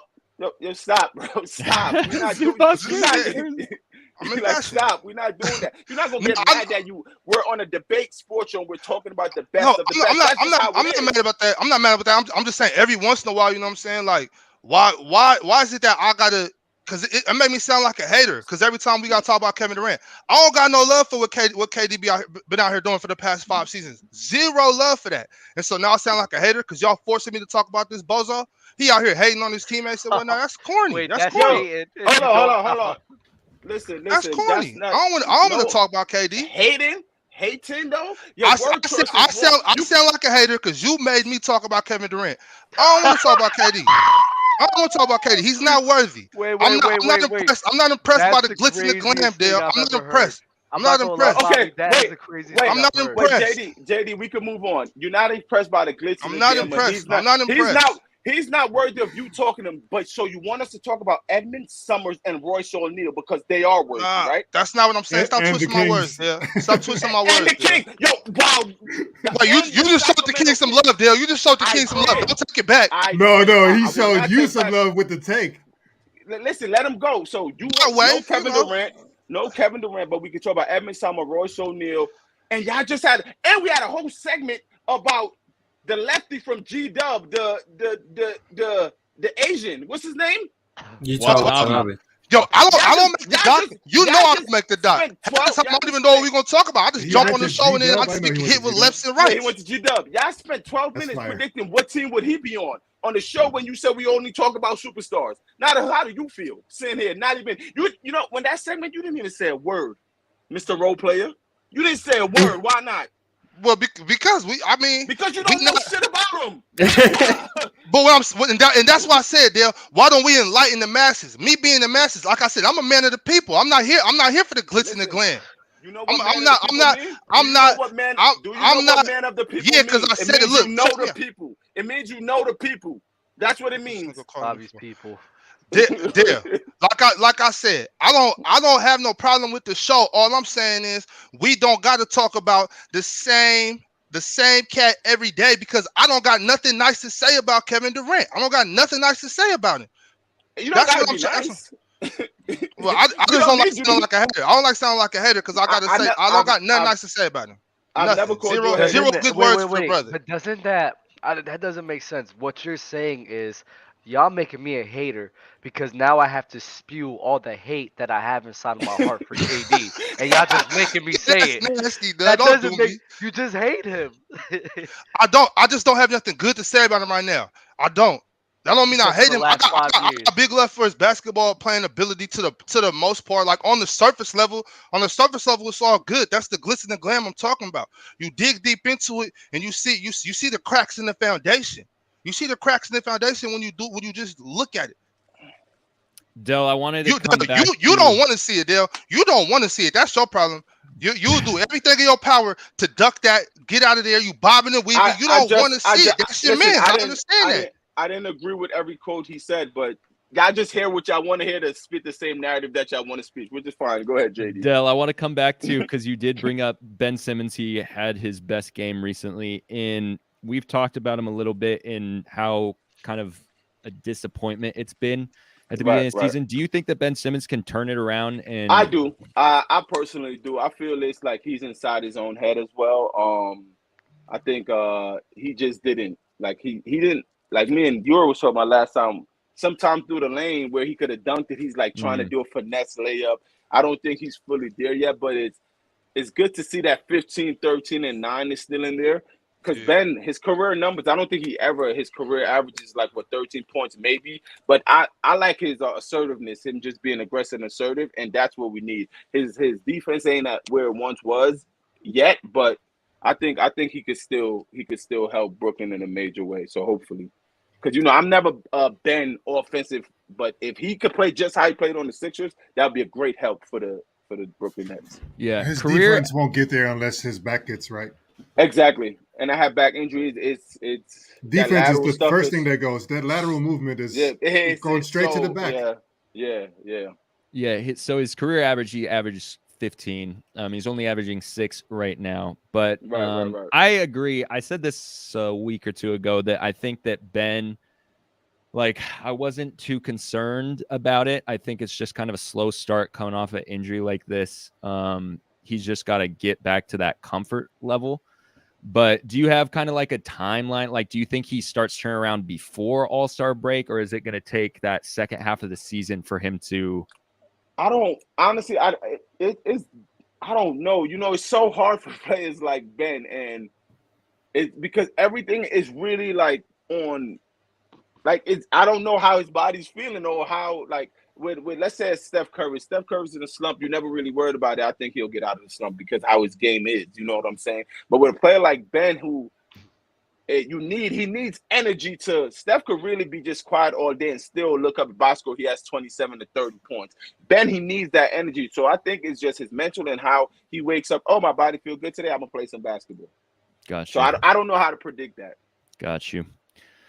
Z-Dub sent a super chat for Dub. Dub, you say Giannis' run was a fluke, but do you hold that with every championship team that benefited from injury as well? I said, my exact words was, I said Giannis's ring is more of a fluke than Dirk's, mainly because in that whole entire year you had the top 3 teams, the Brooklyn Nets, Los Angeles Lakers, and the Clippers all got hurt. So really the 4th and the 5th best team in that season really competed for the chips, and it wasn't the best of the best. That's why to me that was more of a fluke. He won a ring. It's not really a fluke, but if I got to compare it to Dirk Nowitzki and Giannis Antetokounmpo and have to call which one was more of a fluke, I would say Giannis, mainly because you had the Brooklyn Nets who got hurt, the Lakers who got hurt, and the Clippers who got hurt. And I think all three of those teams could have beaten them fully healthy. What about the Warriors? We were hurt. Well, Klay Thompson won. Yeah, exactly. Warriors maybe too. And James Wiseman got hurt. And James Wiseman got hurt. Not James Wiseman. James. The GOAT. But James, but 19 and 11 in the G League. What are we talking about? I don't hate James. I don't hate James Wiseman as much as you guys do. I don't hate James Wiseman. I definitely don't hate him. Bobby, we about to talk about James Wiseman. That's all I'm coming right now. What are you doing? Chill. I'm coming. Shit. I like James Wiseman a lot, but I still think he got potential. I think that was a good move by whoever made the decision, whether it was Steve Kerr or somebody else in the front office, to just go down there, let him get his confidence back. Maybe if that's the reason, I'm not sure, but just I like that the Warriors do focus on developing their young players and not just writing them off. I do like that about the Warriors. You heard what he said, though, right? It's about reps. He just needs to get more playing time in. He needs to get more skin in the game, and that is exactly what I've been saying. This dude, yes, he's a one and done out of college, but he only played 3 college games. You know what I'm saying? So when we talking about he just needs more repetition, period. And then if he sucks after that, I'm gonna be like, all right, Marz, I'm with you. Right. I agree with all of that. That was my whole point. My whole point was he can't play for this team because he hasn't played enough to contribute to a team that's trying to win. He's not good enough right now to play for a team that wants to win. You definitely did say that at one point. Marz and said continuously you say that, but when you make your point, you get a little bit more energetic about it. And some of these things that you say, I can't really fully. I've never denied he had potential. Marz, you didn't just say he wasn't good enough. You said James Wiseman is not good at basketball. Yes. At this point, I still stand on that. He can't play for the Golden State Warriors, a team that's trying to win. Put him on Houston, where there's no pressure and he can just play and they can be trash and no one cares. He can be fine. He's an athletic big. He's a lob threat. Okay, he can't really catch the ball, but he can work on playing in NBA games. That's fine. He can't play in NBA games for a team that's trying to win, because he's not going to help them win. He's going to actively work against that. That was my whole reason why. Because Wiseman averaged 20 with the Rockets? Nah, not 20. But he could average like 14 and 8, something like that. He could be like a 14 Marz, and 8. Would you want to swap him with Schengen? I think Sengun is better than him at this moment in time. I wouldn't. But I'm talking about. Let me ask you a question. I wouldn't swap. Okay. Because Sengun is just as bad defensively. But I do like his passing and playmaking, and his so maybe. So Sengun is better because he's getting the opportunity to do what Wiseman can do. How would Sengun look with the Warriors? Crazy. I think he'd look better than James Wiseman simply because of the fact that he's a better passer than James Wiseman. Aren't you saying that because you're seeing more of him get playing time and Wiseman not getting playing time? I mean, when I saw James Wiseman playing, there was no passing ability from him. None. Ever. Well, I just never seen him like. I love Wiseman though. I really think Wiseman is. I think he has potential. I just don't think he has potential on Golden State this season, which is all I ever said. I said it before the season. He won't be good enough to play for this team this season. Someone said he will end up starting over Looney, which I said was crazy, and that would never happen. I want him to start over Looney. Oh my god. Maybe not this year. That's fine. You want the Warriors to lose. All right, I'm just saying. James Wiseman for Jared Vanderbilt. The Warriors are losing regardless. the team looked much better since James Wiseman hasn't been playing. Much better. They still can't win. Wow. How much minutes did he play a game? Like 12. So those 12 minutes, the team is much better. Yes, he was terrible. He was terrible. We were losing games by like. That's insane. Yo, Marz, there's no way he's that bad, Marz. Okay. All right.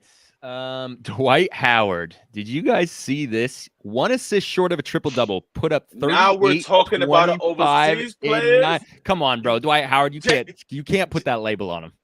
No, I'm That's talking nasty. to Bobby. Bobby, I just got excited. Well, this is why I want to talk about this, because we talked about this last show or a couple of shows ago. Del, you weren't here, and so I want to hear your opinion. So anyway, 38, 25, 9, that was a stat line. He put up 32 shots, 8 from 12 from the free throw line. He took 10 threes. And I guess the crowd was going bonkers. They were loving it. They wanted to keep casting. I love it. I love it too. I watched the highlights. They won the game. They were down 20 that game. That's elite.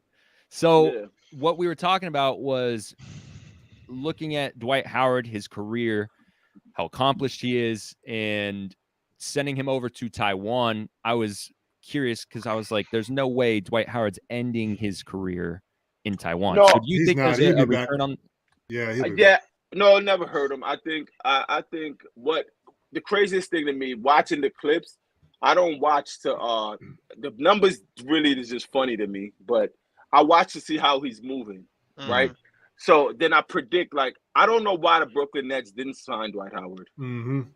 Like, just watching how he moves, he could get 60. Anybody, not just them. Yeah, but they need a physical big. That's why I said them. They need a physical big if you want to give Claxton that much of the key, whatever. It's not like, I don't see why they didn't sign him. I don't know what the black ball stench is with him, or even honestly Carmelo Anthony, who averaged 13 points last year. And there's a lot of teams out here like the Lakers who need that shooting that they don't have this year, and he's still at home. So that's when I seen. I was just watching how he moved, and he put the ball on the floor. No matter the defenders guarding him, I'm just watching what he can do and how he can move. He should definitely be on an NBA roster. 100%. Listen. I said this the last episode that I was on. I think they just don't want to pay him. I think Dwight took a step back when he was, back with the Lakers or whatever. Took a crazy pay cut, if I'm not mistaken. And so now the league is like, hurt him.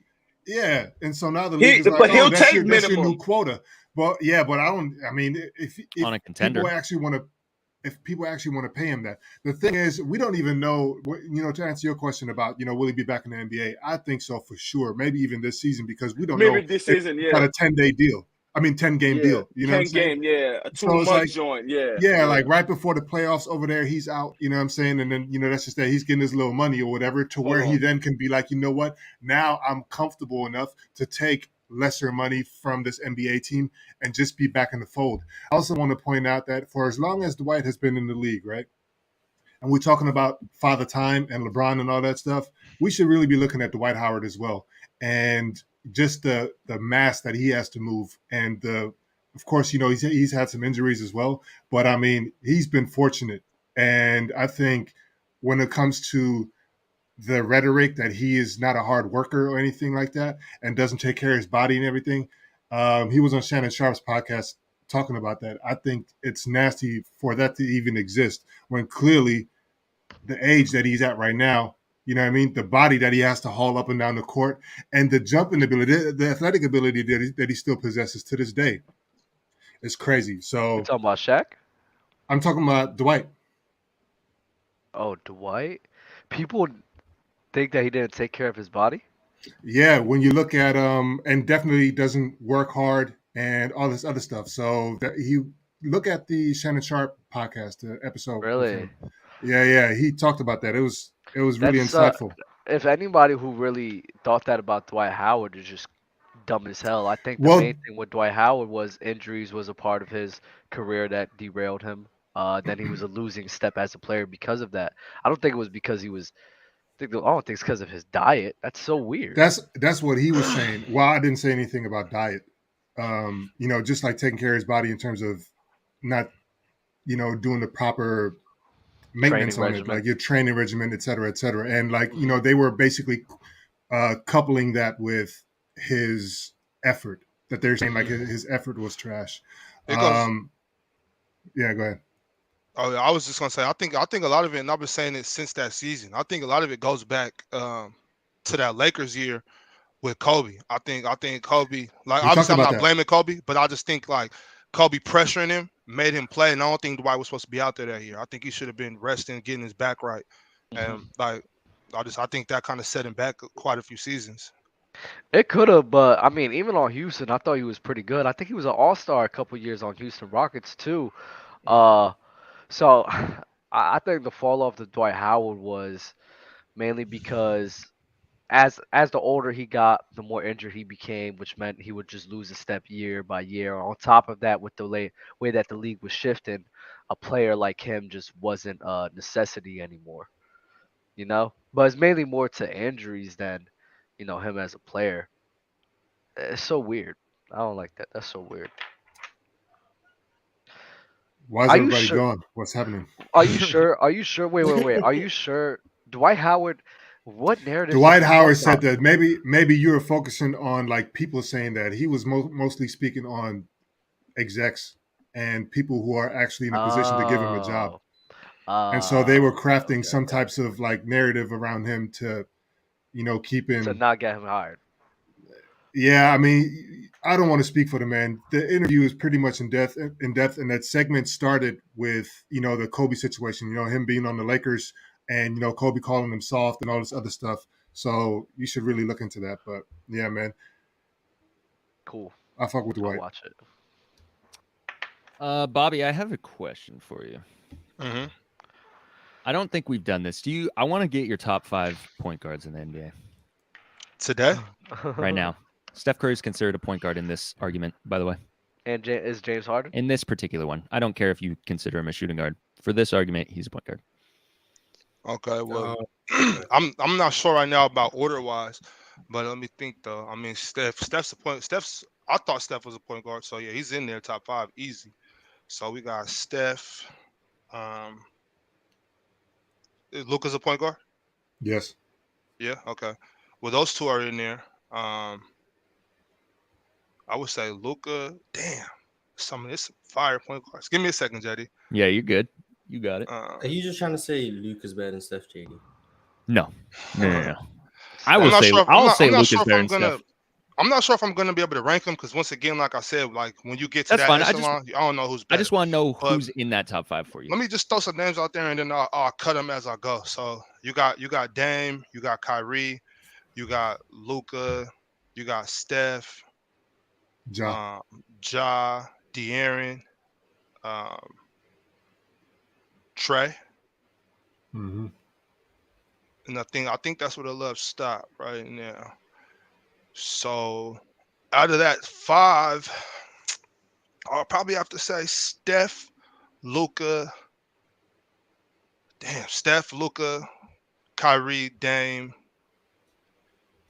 In that 5 spot, man, I see the jar De'Aaron. I'm not putting Trey in my top 5 this year. I don't want to do it. I don't even know if he's the best player on this team anymore. Yeah, I didn't. I'm pretty sure I didn't put Trey in my top 5. I don't got Trey in my top 5 either. Hey man, I'm not. I'm just listen. I'm not sure about it anymore. Trey, you need to clean up these shooting splits, man. Oh, you said Trey. I thought you said Ja. Ja could be in there. I thought you said Ja wasn't. Okay. Yes. Oh, if I said Can we talk about this, Dub? Because you had sent to the group chat, you said that you weren't even sure if Trey Young was better than DeJounte Murray. And I have to hear this. So it's mainly for the beginning of the season, right? Trey Young has been shooting terribly. We all know this. He still has good passing ability. But what I've seen from DeJounte Murray and the reasons on why the Atlanta Hawks are a 3 seed or whichever seat they are right now, I credit that more to DeJounte Murray, his ability to play defense, his ability to make for his team and score in an effective manner. Trey Young is too sporadic at times, and the Boston Celtics game is a perfect example of that. When they were playing through DeJounte Murray, they were trimming down at the lead, making the game competitive. As soon as they started giving the ball to Trey Young, he was too sporadic with his decision making, taking terrible shots like he's been doing for his whole entire career. And then they started getting bounced out. So when I look at the whole entire season between Trey Young and DeJounte Murray, I think DeJounte Murray has been playing better and been more impactful to the Atlanta Hawks and their success than Trey Young. Now, I'm not ready to jump off this cliff, but it's something I've been thinking about. really hard. You've been meal prepping this take. I've been thinking about this for like I mean if this continues with Trey shooting the way he's doing, bro, I'm gonna go off this DeJounte Murray cliff because Trey Young has been it's his decision making, and I thought by what is this year 5 right now?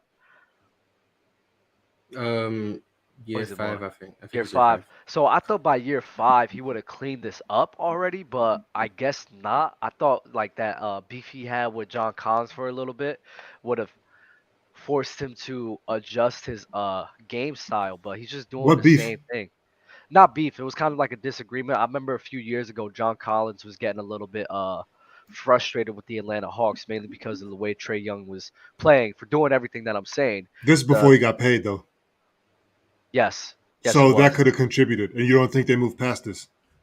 No. I know they moved past it. Okay. I know they moved past 100%. My thing is the same things that John Collins complained about: his decision making, his shot selection.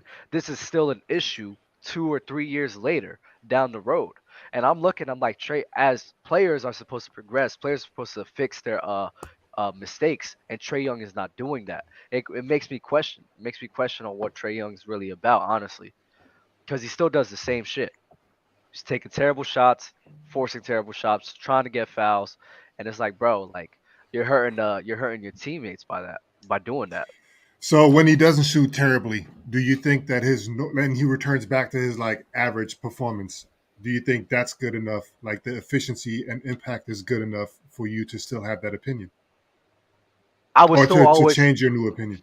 Well, my new opinion about DeJounte, if he does correct the shooting splits, I may still lean more towards Trey Young. But my questions about his shot making and decision making will still always be there until he fixes that. I said it last season too. I said that's his main issue. It's all on the surface with Trey. It's all on the surface. It looks nice. It sells tickets, but it's not happening. What, Trey Young? Yeah, with Trey, it's He's all hype. surface, man. It's glitz. I'm not gonna call him all hype. I'm not gonna say that, but I am gonna say it's a lot of glitz and glam. It's really there's no substance to it. That's wild. I said all of these things, everything that you said right now, Dub, and whatever Bobby's saying right now. I said that last year, and y'all was jumping on my head about it. Last season is different because I think last season him carrying his team to being a playoff team, that I have to give credit to that. They wouldn't be there without him, especially with nobody else there to shoulder the load with the playmaking and scoring load in which he was doing. So I have to give props to that. But the decision making has always been an issue. So, but they've always made the playoffs, though, haven't they? Yeah, but last season they was getting hurt. I think John Collins missed a substantial amount of time, and besides him, there was really no other ball handlers besides Kevin Herter. So it's like he was doing his part. He was doing his thing. Now you have DeJounte Murray, and usually when you got a guy of that caliber, it's supposed to help you perform at a higher level, and you're actually performing at a lower level, and it's just weird. He can just have a down season or just a down few weeks. Yeah, that's why I'm not maybe he's off hurt and nobody's saying anything because they don't want that to be out there like that. I don't know. Now we're just like that's just making up stories right now. I don't know about that. No, I'm not saying that. But the reason why I put that out there as a possibility is because it's too early to indict Trey on anything. So for you to be, I just sound so in favor of Trey. Ready. Yeah, I'm just saying, like, you know what I mean? I know what you're saying. That's why I haven't jumped off. Yeah. Hold on to that. I got solid All-Star ground break before you take flight. All-Star break. We'll wait till All-Star break. All right. All right. Oh, my head was gonna be on Spike J. You be trying to No. You're I a want nasty individual, bro. I swear. Nah. He wanted. I remember in the chat. Listen, guys. Met Jay in our little group chat. Oh, you're ridiculous for saying this. You're an idiot. Euro. I fucking love you, Euro. You be flip flopping, bro. You hated me like 2 hours ago, bro. No. We just disagree on some things. Whenever we are, when we would debate, we could have agreed on this too because I could have really pressed you about it because I feel like in the beginning of the episode, I was quote unquote anti-Trey, and now you anti-Trey. We was talking about Trey today. Oh my god! About Bradley Beal. Yeah, you call Euro tight. So, Yeah. It was the Bradley Beal. My bad. oh my bad. God, this is what I'm talking about, man. Jesus. What was the Bradley Beal comparison? From last season? From last season, remember when like that? Trade this year's Bradley Beal last year? No, I said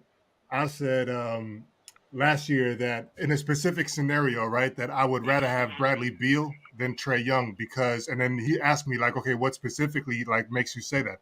And I said something along the lines of, well, number one, defense, because Trae is as a defender is, you know, whatever. So and Brad is bigger. Exactly, and so like that turned out to be a whole thing, and that seems to be the thing that Dub has in his head now. And we brought it up again today at the beginning of the episode. Dub completely checked out and was just, you know, muscle memory, just letting his mouth do the fucking movements. So, you know what I'm saying? So brain was cut off. And so now I brought Trae that Young? back up, and Dub was like, we didn't talk about Trae. I'm like, No, wait. "Alright, I bro." didn't say we did it. I was like, wait, we talked about Trae. I forgot. But yeah, bro, it's only a few like weak sample size, so I can't really All of you guys are have off those Trae takes. Young? I'm not off Trae Young. I'm questioning it though. I was never on Trae Young. What? Wow. Me neither. But yeah, Euro, that's what I'll say. Like I'm not off the Trae Young train, but I'm questioning it mainly about DeJounte Murray. Bradley Beal though, like come on, bro. He's better than Bradley Beal. Who's better than Right. Bradley Beal? Trae. Oh, So go ahead, JD. I have someone that's better than Bradley Beal too. I was arguing with my friends about this yesterday. Who? DeMar DeRozan. He plays in OKC. Oh, the Yeah, SGA. Yeah, we know that. Yeah, Yeah, yeah. for sure. yeah, I don't I know think that so. anyone. Off of age alone. Okay. Just being better at basketball, to be honest. Prime Beal. You talking about 30 points Beal or? Whatever bill you want, SGA is better. Ooh. In my opinion. My And humble opinion. are y'all still reevaluating Herro versus Jordan Poole, or is it clearly Herro right now? They already knew Dale. They knew it was Herro. They Right tried now, their sir, hardest. They tried their hardest to cap for I'm not rocking with Herro. for Jordan. I'm not Poole. rocking with Hero's contract. Let me clarify that. What is up with How you and feel about your Jordan Poole's contract? We had this. This is the only thing me and you were like really just go back and forth because you can't agree with Jordan Poole contract and not Tyler Herro's. Just because Jordan Poole was on the championship team. The thing is, yeah, well, I mean, but that's the thing. He's a key contributor to that team. Yeah, but Not he's further down the list of importance. He didn't contribute because yeah, but I mean look who he exactly. has So on the it's team. easier to contribute on a championship And team I'm when saying the players right, around and you are I'm also saying, better than and you. I'm saying Tyler Herro, who is clearly the number one, number two option or whatever, you know what I'm saying? He's not going to function the same way as a Jordan Poole. So if you swap them, let's just say they have a 1-for-1 contract. Okay, I didn't know you And thought so that. I didn't know. Okay. So I if get your point now. Okay. Yeah, so I don't agree with it, but I get it. You don't think he could fit Jordan's Poole role if he has to be like the third, fourth guy. You don't think he can play that but role? I think Jordan Poole can go to Miami and produce the same shit that Tyler Herro is doing.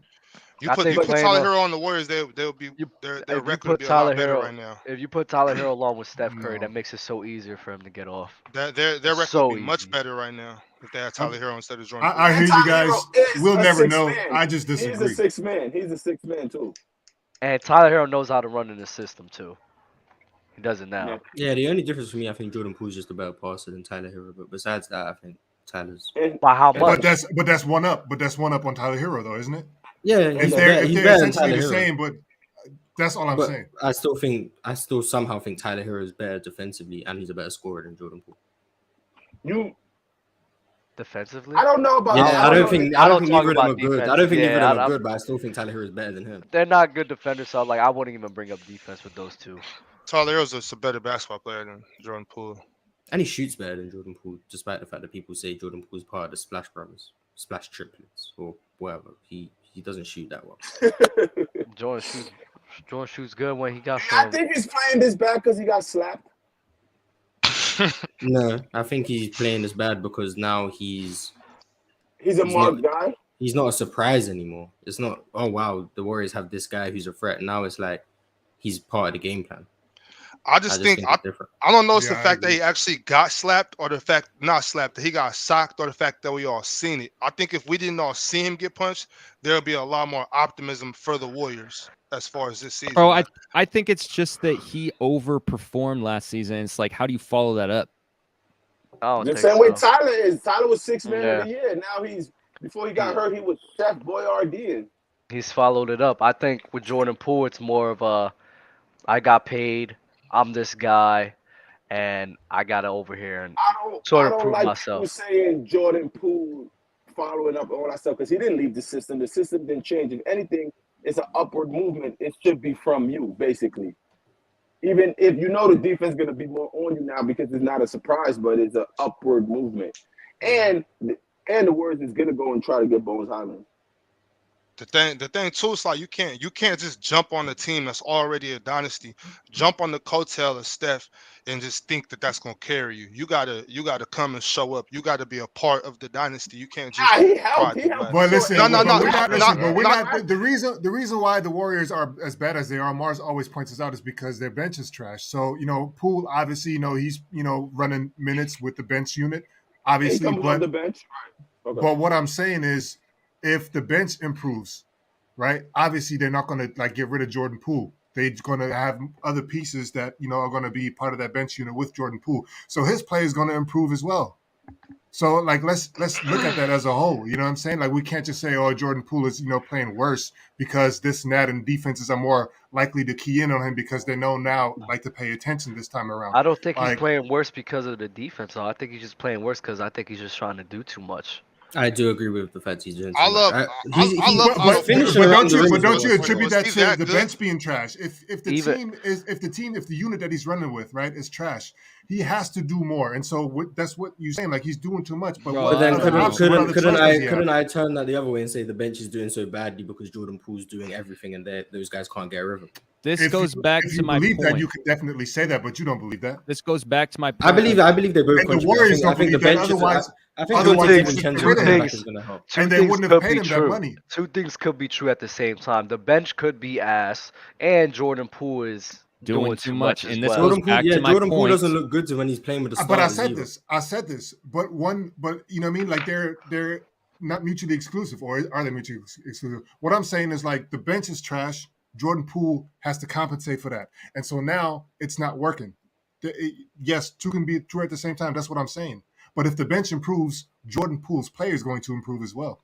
No, I could see that point of thinking. What Marz said it before. Even when he is on the same court as a Stephen Curry or with the starters, Jordan Poole, even in that realm, is doing too much. So he's on a better supporting cast, and he's still playing bad with that better supporting cast. So I think it's safe to say that yes, I could agree with you. The bench is ass, and it does make him a little bit worse as well. But he needs to take accountability as well, where he's ass with the bench and the starters. Bro, he's doing too much because, like I said, last season, he performed so well. And so you want to continue that into this season. And so you're going to overdo it because you think that you need to live up to what you just did last season. And then it's going to compound when you're not performing and you're going to continue to do too much because you're trying to keep up. I could see that. He does very good in the games he starts. But like I said, I got love for Otto Porter and Gary Payton, but were they that good? Like without them, this is the outcome of the team without they were Otto great. Porter and I thought Gary Payton for sure was a tremendous role player. I do think Dante DiVincenzo getting hurt the bench in tow. I think the bench has looked a lot better since Dante DiVincenzo's came back.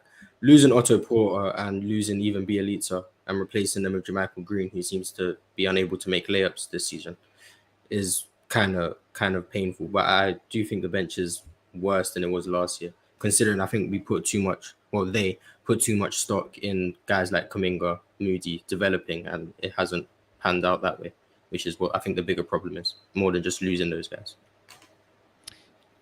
All right, let's get to these super chats. Aaron Butta, haven't watched live in a minute. PC top numero uno. Hit 44. Role player love. Porzingis sneaky good season. Is Porzingis a role player? Yes. Yeah, I don't think Porzingis is a role player, is he? No.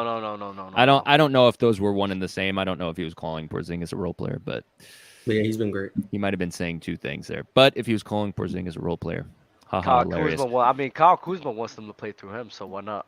Bruh, Bruh Mento sends a super chat, said, are we going to talk about the fact that Luka has a lower usage rate than Giannis and the same as Embiid? Or is it only a problem for Luka? Thank you. Hashtag Luka MVP. Thank you. Okay, first of all, usage rate is a weird stat because people don't know what it means. But second of all, I've also said that Giannis has the ball in his hands way too much. I've said that. Enlighten us, Marz. Usage. People for some reason conflate usage rate in terms of how much you have the ball in your hands. It's not. Usage rate is if the possession ends with something you did. For example, Klay Thompson cannot touch the ball the whole possession, catch and shoot. That's his usage rate. That counts as him, not anything else. So Steph Curry could dribble for 22 seconds, throw the ball to Klay Thompson, and that will go down as Klay Thompson's usage rate for that possession.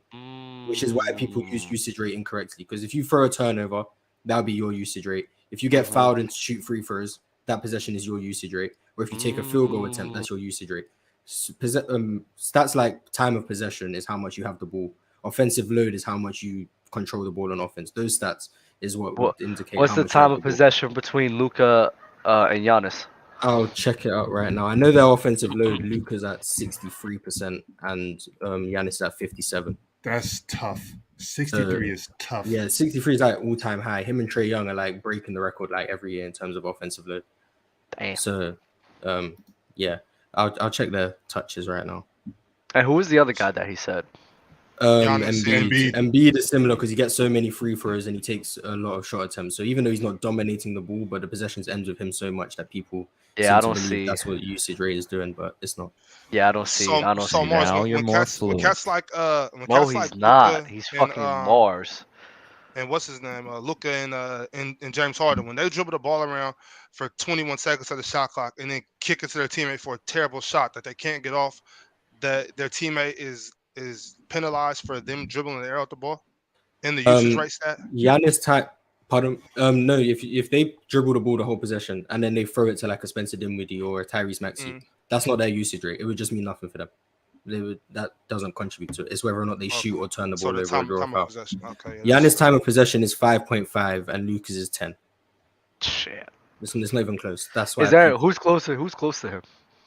In terms of time of possession? Yeah. It's like 10.1. It's 10.1 for Luka, 8.9 for James Harden. But that's the second person. Hold on, Buddy doesn't realize that we're watching live right now. You're on the live show, my friend Peyton. Welcome.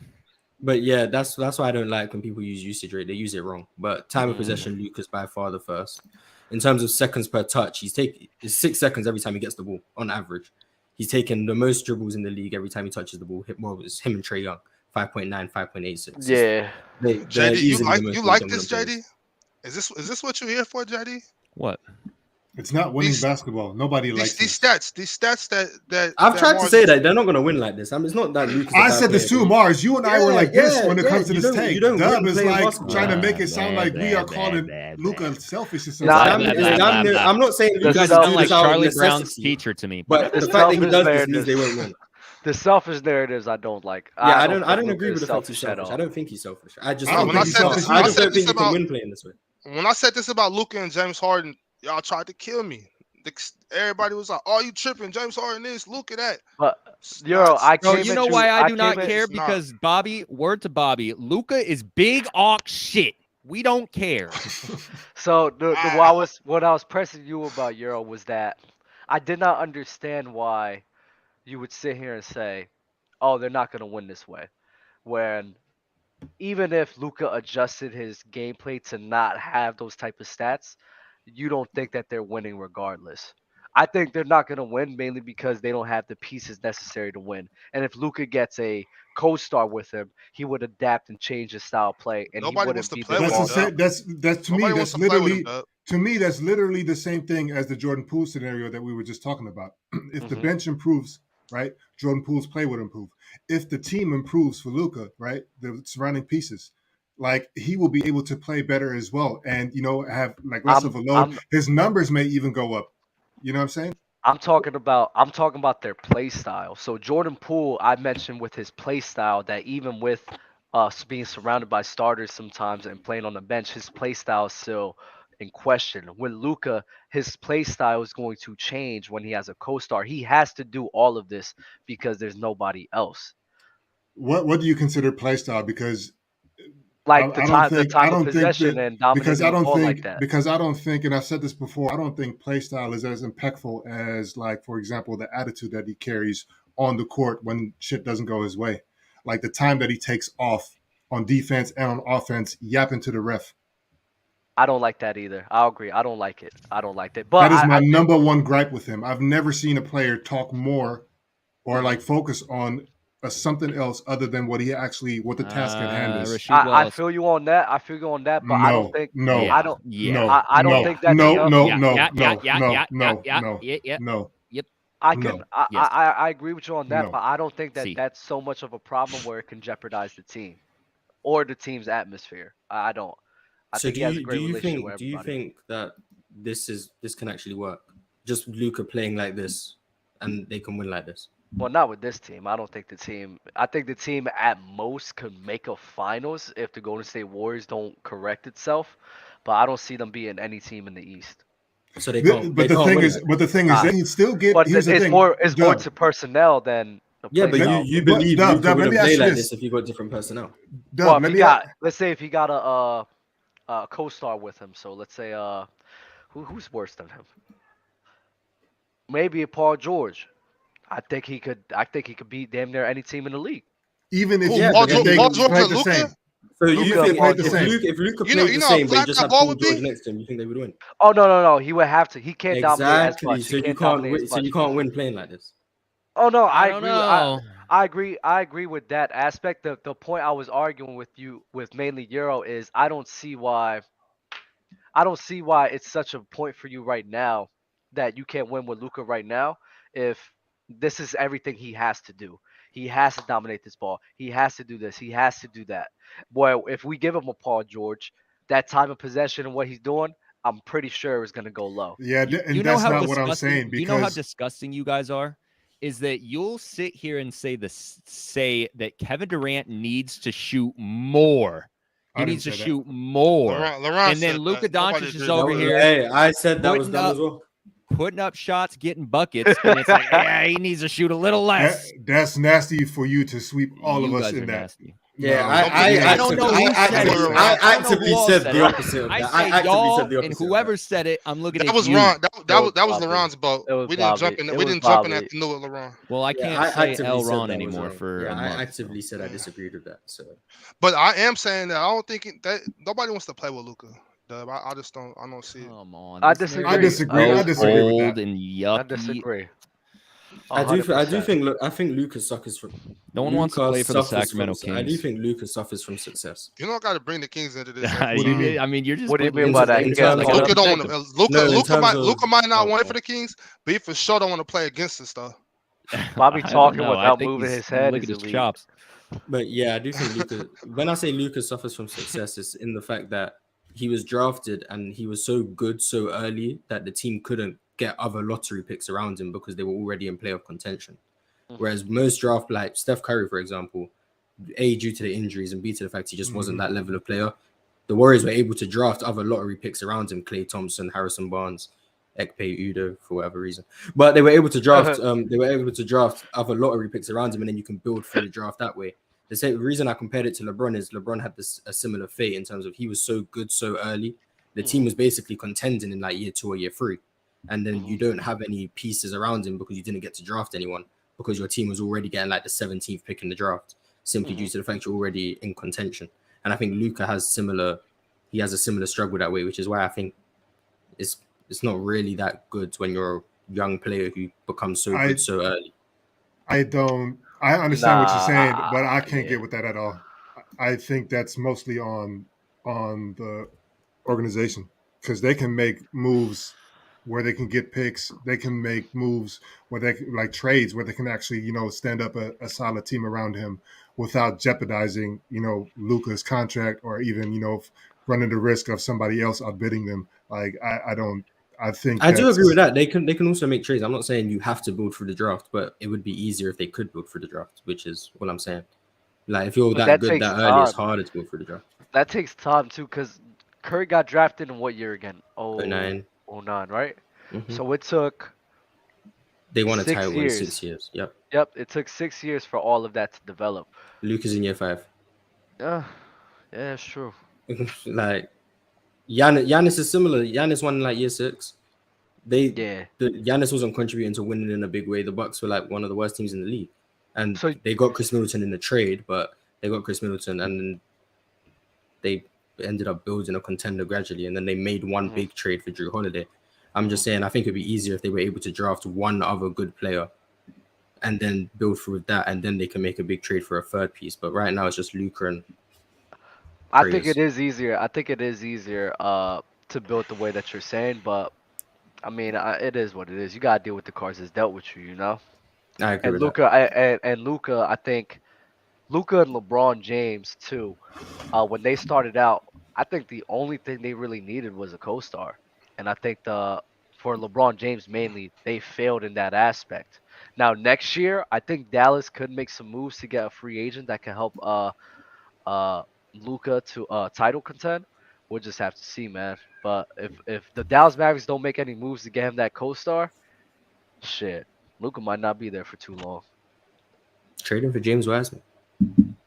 Yo, come on, bro.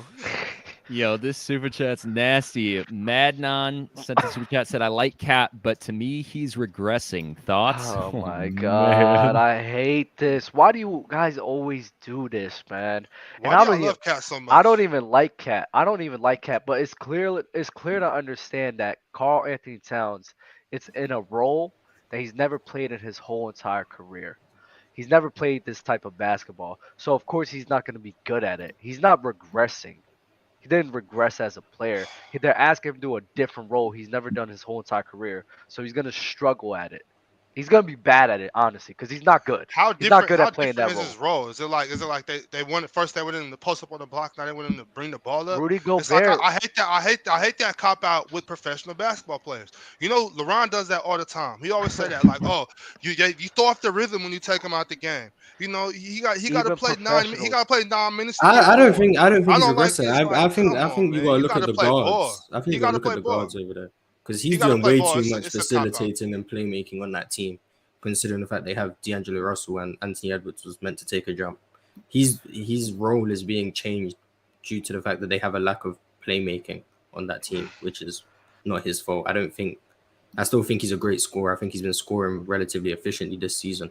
He's just not getting the volume he wants because he has to playmake for other people because D'Angelo Russell is trash and Anthony Edwards hasn't improved in that area.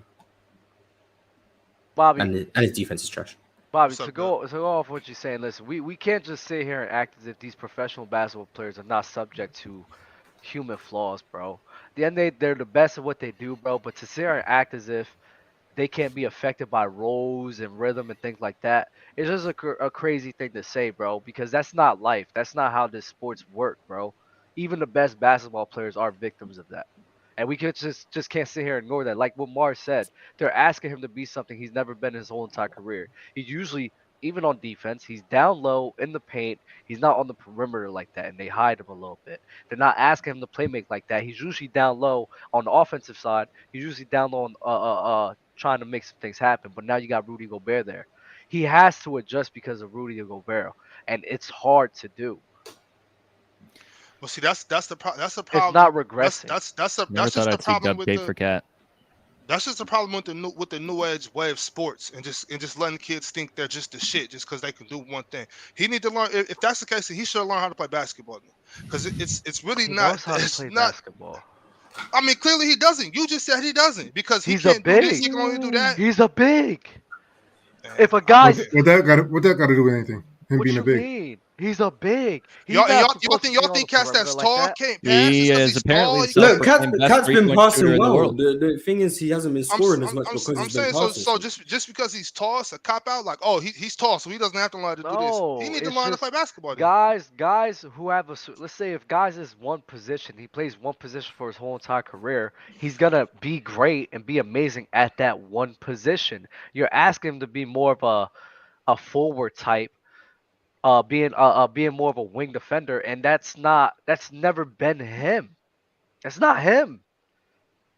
So you're asking this guy to change his play style when that wasn't his play style for his whole entire career. We're asking him to play basketball. Bobby, that's like me asking a point guard or me saying why can't a center fucking play point guard? Why can't he play point guard? That's He's what a I asked you. That's professional why basketball player. before we got into this, Dub, I asked you. I said, has his role changed to the point of, okay, I'm asking you to go from being our big man, posted, running the floor, posting up on the block, to bringing the ball up? Because if you're asking somebody to go from that to that, I can see. I can see. But little tweaks to your game is kind of like, bro, what are you getting paid for? What are you here for? It's not what just are you that here they're for? asking him to do, bro. He can't be in the paint like that anymore because of Rudy Gobert. They're asking him to pass more. He's on the perimeter more on defense. That's not him. He's not good at those things. He's never has been good at those things. So he's not regressing. So he's not I'm back to the question. He's not regressing as a player. He could if he's on a team where he's just a predominant 5, he would still be a good 5, bro. But they're not asking him to be a 5 on this team. So what I said a few episodes ago, I was saying that players have to, how do I say it? It's like basically just like what I just said. You can't not adapt. Play ball. You got to adapt. You got to buy into the system. You got cats that's like, oh, well, I play this position, so I got to play like this. That's not reality. If the team doesn't buy into what the coach is having the team do, or the coach doesn't buy into the team's abilities, there's going to be no success there. We can't just be butting heads and think that something's going to happen. As a player, you have to learn how to be coachable. You have to adapt. You have to play ball. You can't be like, hey, when I was at Kentucky, I did this. When I was in high school, I did that. Well, you're not there anymore. You have to play basketball, or you're just going to have to. You're going to have to be okay with losing, or being okay with just people thinking that you're washed. You got to play ball. You can't just make excuses for these grown ass men every time. Like, if you're if you are physically incapable of doing a job, how can I hold that against you? Bobby, I'm 5'6". You're not gonna sit here and ask me to guard a guy who's 6'6" or 6'7", because that's not I can't do it. I'm physically incapable of doing it. Cat is physically incapable. Dub said, "I don't have the big facilities, big man." Bro, you're asking a guy. You're being mad at a guy. Okay, but you're saying that on offense. You're saying that offense he can't be in the paint because of Rudy Gobert. I mean, on defense, he can't guard guys. Can't guard guys on the perimeter. On defense, he's physically incapable of doing that. He's way too fucking slow. On offense, now, Bobby, let's say if you're not a good shooter, right? What are you gonna do when you about to go play ball? You're gonna try to have guys who can space the floor. If not, if you're on a team where guys can't space the floor, what's gonna happen? They're gonna shrink the floor on you. You what, bro? You're gonna struggle, right? You're gonna struggle, right? Potentially. But did you get worse as a player? That's a good point. That's a good point, Dub. I can see where you're coming from. What I'm saying is this: you just have to adapt to the system, because a lot of times the system will work if we work through it. If we work through the system and buy into the system, it might not look good for the first 5, 10, 15 games, but eventually everybody will learn the rotations. If I'm a big man and I'm as big as Cat is, I can take two steps off my defender, keep a hand up. But listen, Dub, you can take a couple of steps off your defender, keep a hand up. If he blows by you, we have to rotate as a team. We got Rudy Gobert at the rim now. If he blows past me, I got somebody else to step up to my man, and I have to rotate. You have to buy into defense. It's just simple as that. But now this is a whole entire team dynamic and a team concept. When we're talking about Karl Anthony Towns, the whole this is a team sport. This is a team sport. It's a team sport. Yes, the whole team, like you said, they're being bad in that realm. The whole team is terrible. Karl Anthony Towns is a big catalyst to that as well. But now we're talking about that's what I've been trying to get across since the season started. I don't think it's terrible. I think it's just working out. It has to work out. You don't just get up and put a team together and all of a sudden, oh, we're clicking. No, let's a lot of times players don't believe in the coach's system until they see it work. But in order to see it work, you got to hit your head sometimes. You have to look, as you call it, quote unquote, terrible. And then you have to be okay with going on social media and seeing cats talking about, oh, he sucks at this, he sucks at that, when in reality we're just working through a new system. If Cat hasn't been a great defender, he's still young enough to learn. He's still young enough to learn how to get to angles. But Bobby, But you got to beat your man to the spot. You got to learn how to play defense. It's not as simple as, oh, I'm not fast enough. Kyle Anderson's a pretty good defender and he's slow. Shane Battier wasn't extremely quick and he learned how to beat cats to spots. That's what I'm saying. You have to learn how to play a different style of defense sometimes, because he's not slow like that. He's not slow. Final thought. My whole point is, even if Carl Anthony Towns make those adjustments, Bobby, he is still incapable of guarding guys. He is. If they try to put him on the island, they're gonna torch him every time. I just disagree. I've seen enough basketball and been a part of enough teams to know, like, nah, you might start off and people will think, oh, he can't guard anybody. In reality, maybe nobody's taught him how to turn his hips and beat him to this spot. Stop trying to slide your feet with people that are faster than you. Sometimes you got to turn and sprint. You got to move your hips. So we got to put him through crazy training regimens to make him a better defender. That's not a crazy training regimen. That's just showing up to he works hard. I know he works hard. That's a watching hard tape. worker. Okay, so if that's the case, if that's the case, then like I've been saying, it's on, the season just started. Wait till January. Let's see if it improves. I personally think that the Timberwolves are going to be okay. I just think it takes a little bit of time for them to adjust, because having Rudy Gobert there is a completely different, like you said, it's completely different now. Things have been shaken up. I'm not buying into the rules. All right, we're moving. He's an ass defender. All right, are you stupid? Bobby, I want to put your faith in De'Aaron Fox to the test. Are you down? Yes, I'm always down for that. All right, so here's the deal. Steph Curry is playing against the Rockets tonight. De'Aaron Fox is playing against the Pistons tonight. Two pretty bottom of the barrel teams. Yeah. I'm not going to do you. I didn't know he was going to bring Steph in. I'm not going to do you dirty and tell you to go for a points contest. But in terms of playmaking, they're pretty comparable this season. I think they're like 0.1 point off of assists. Okay. So I'm wondering if you would be willing to create a contest, and someone who's watching this right now can go scoop it up. Make sure you go add well, I guess you would have to add Bob, and I'll drop his link if he accepts this. I'll drop his link so you can go click that. You could use his promo code, or you could use Player's Choice promo code, but make sure you add him so you could find this contest. This is what I'm looking at. We got De'Aaron Fox versus Steph Curry tonight for assists. Even, straight across the board. No plus, minus, nothing. Just straight up. I'll be more than happy to take that, JD.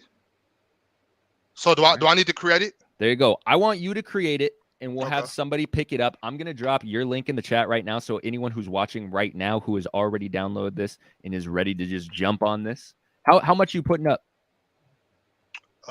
What should I do? Like, just keep it at the regular 10. 5. You go 10 or 5, because they get 5 for using our promo code. So okay, well I'll do that. I'll go with the 5 since that's what they get. So it's no sweat on them. Boom. Bob's link is in the chat right now. So whether you've signed up or not, you can go click that link and you can add Bob and then go find that contest that he's creating and go accept it. Or just add him and send him the contest. Either way. Add me too, man. Add me too. Add Euro and Hezzy. It's all one word, right, Euro? Yeah. Euro, the at symbol or and symbol, ampersand? No. De'Aaron's projected to have 5.4, and Steph is projected to have 6.6. I still got De'Aaron straight across the board. JD, can we talk about how you were scared to take the points with De'Aaron versus Luka? Can we talk about that?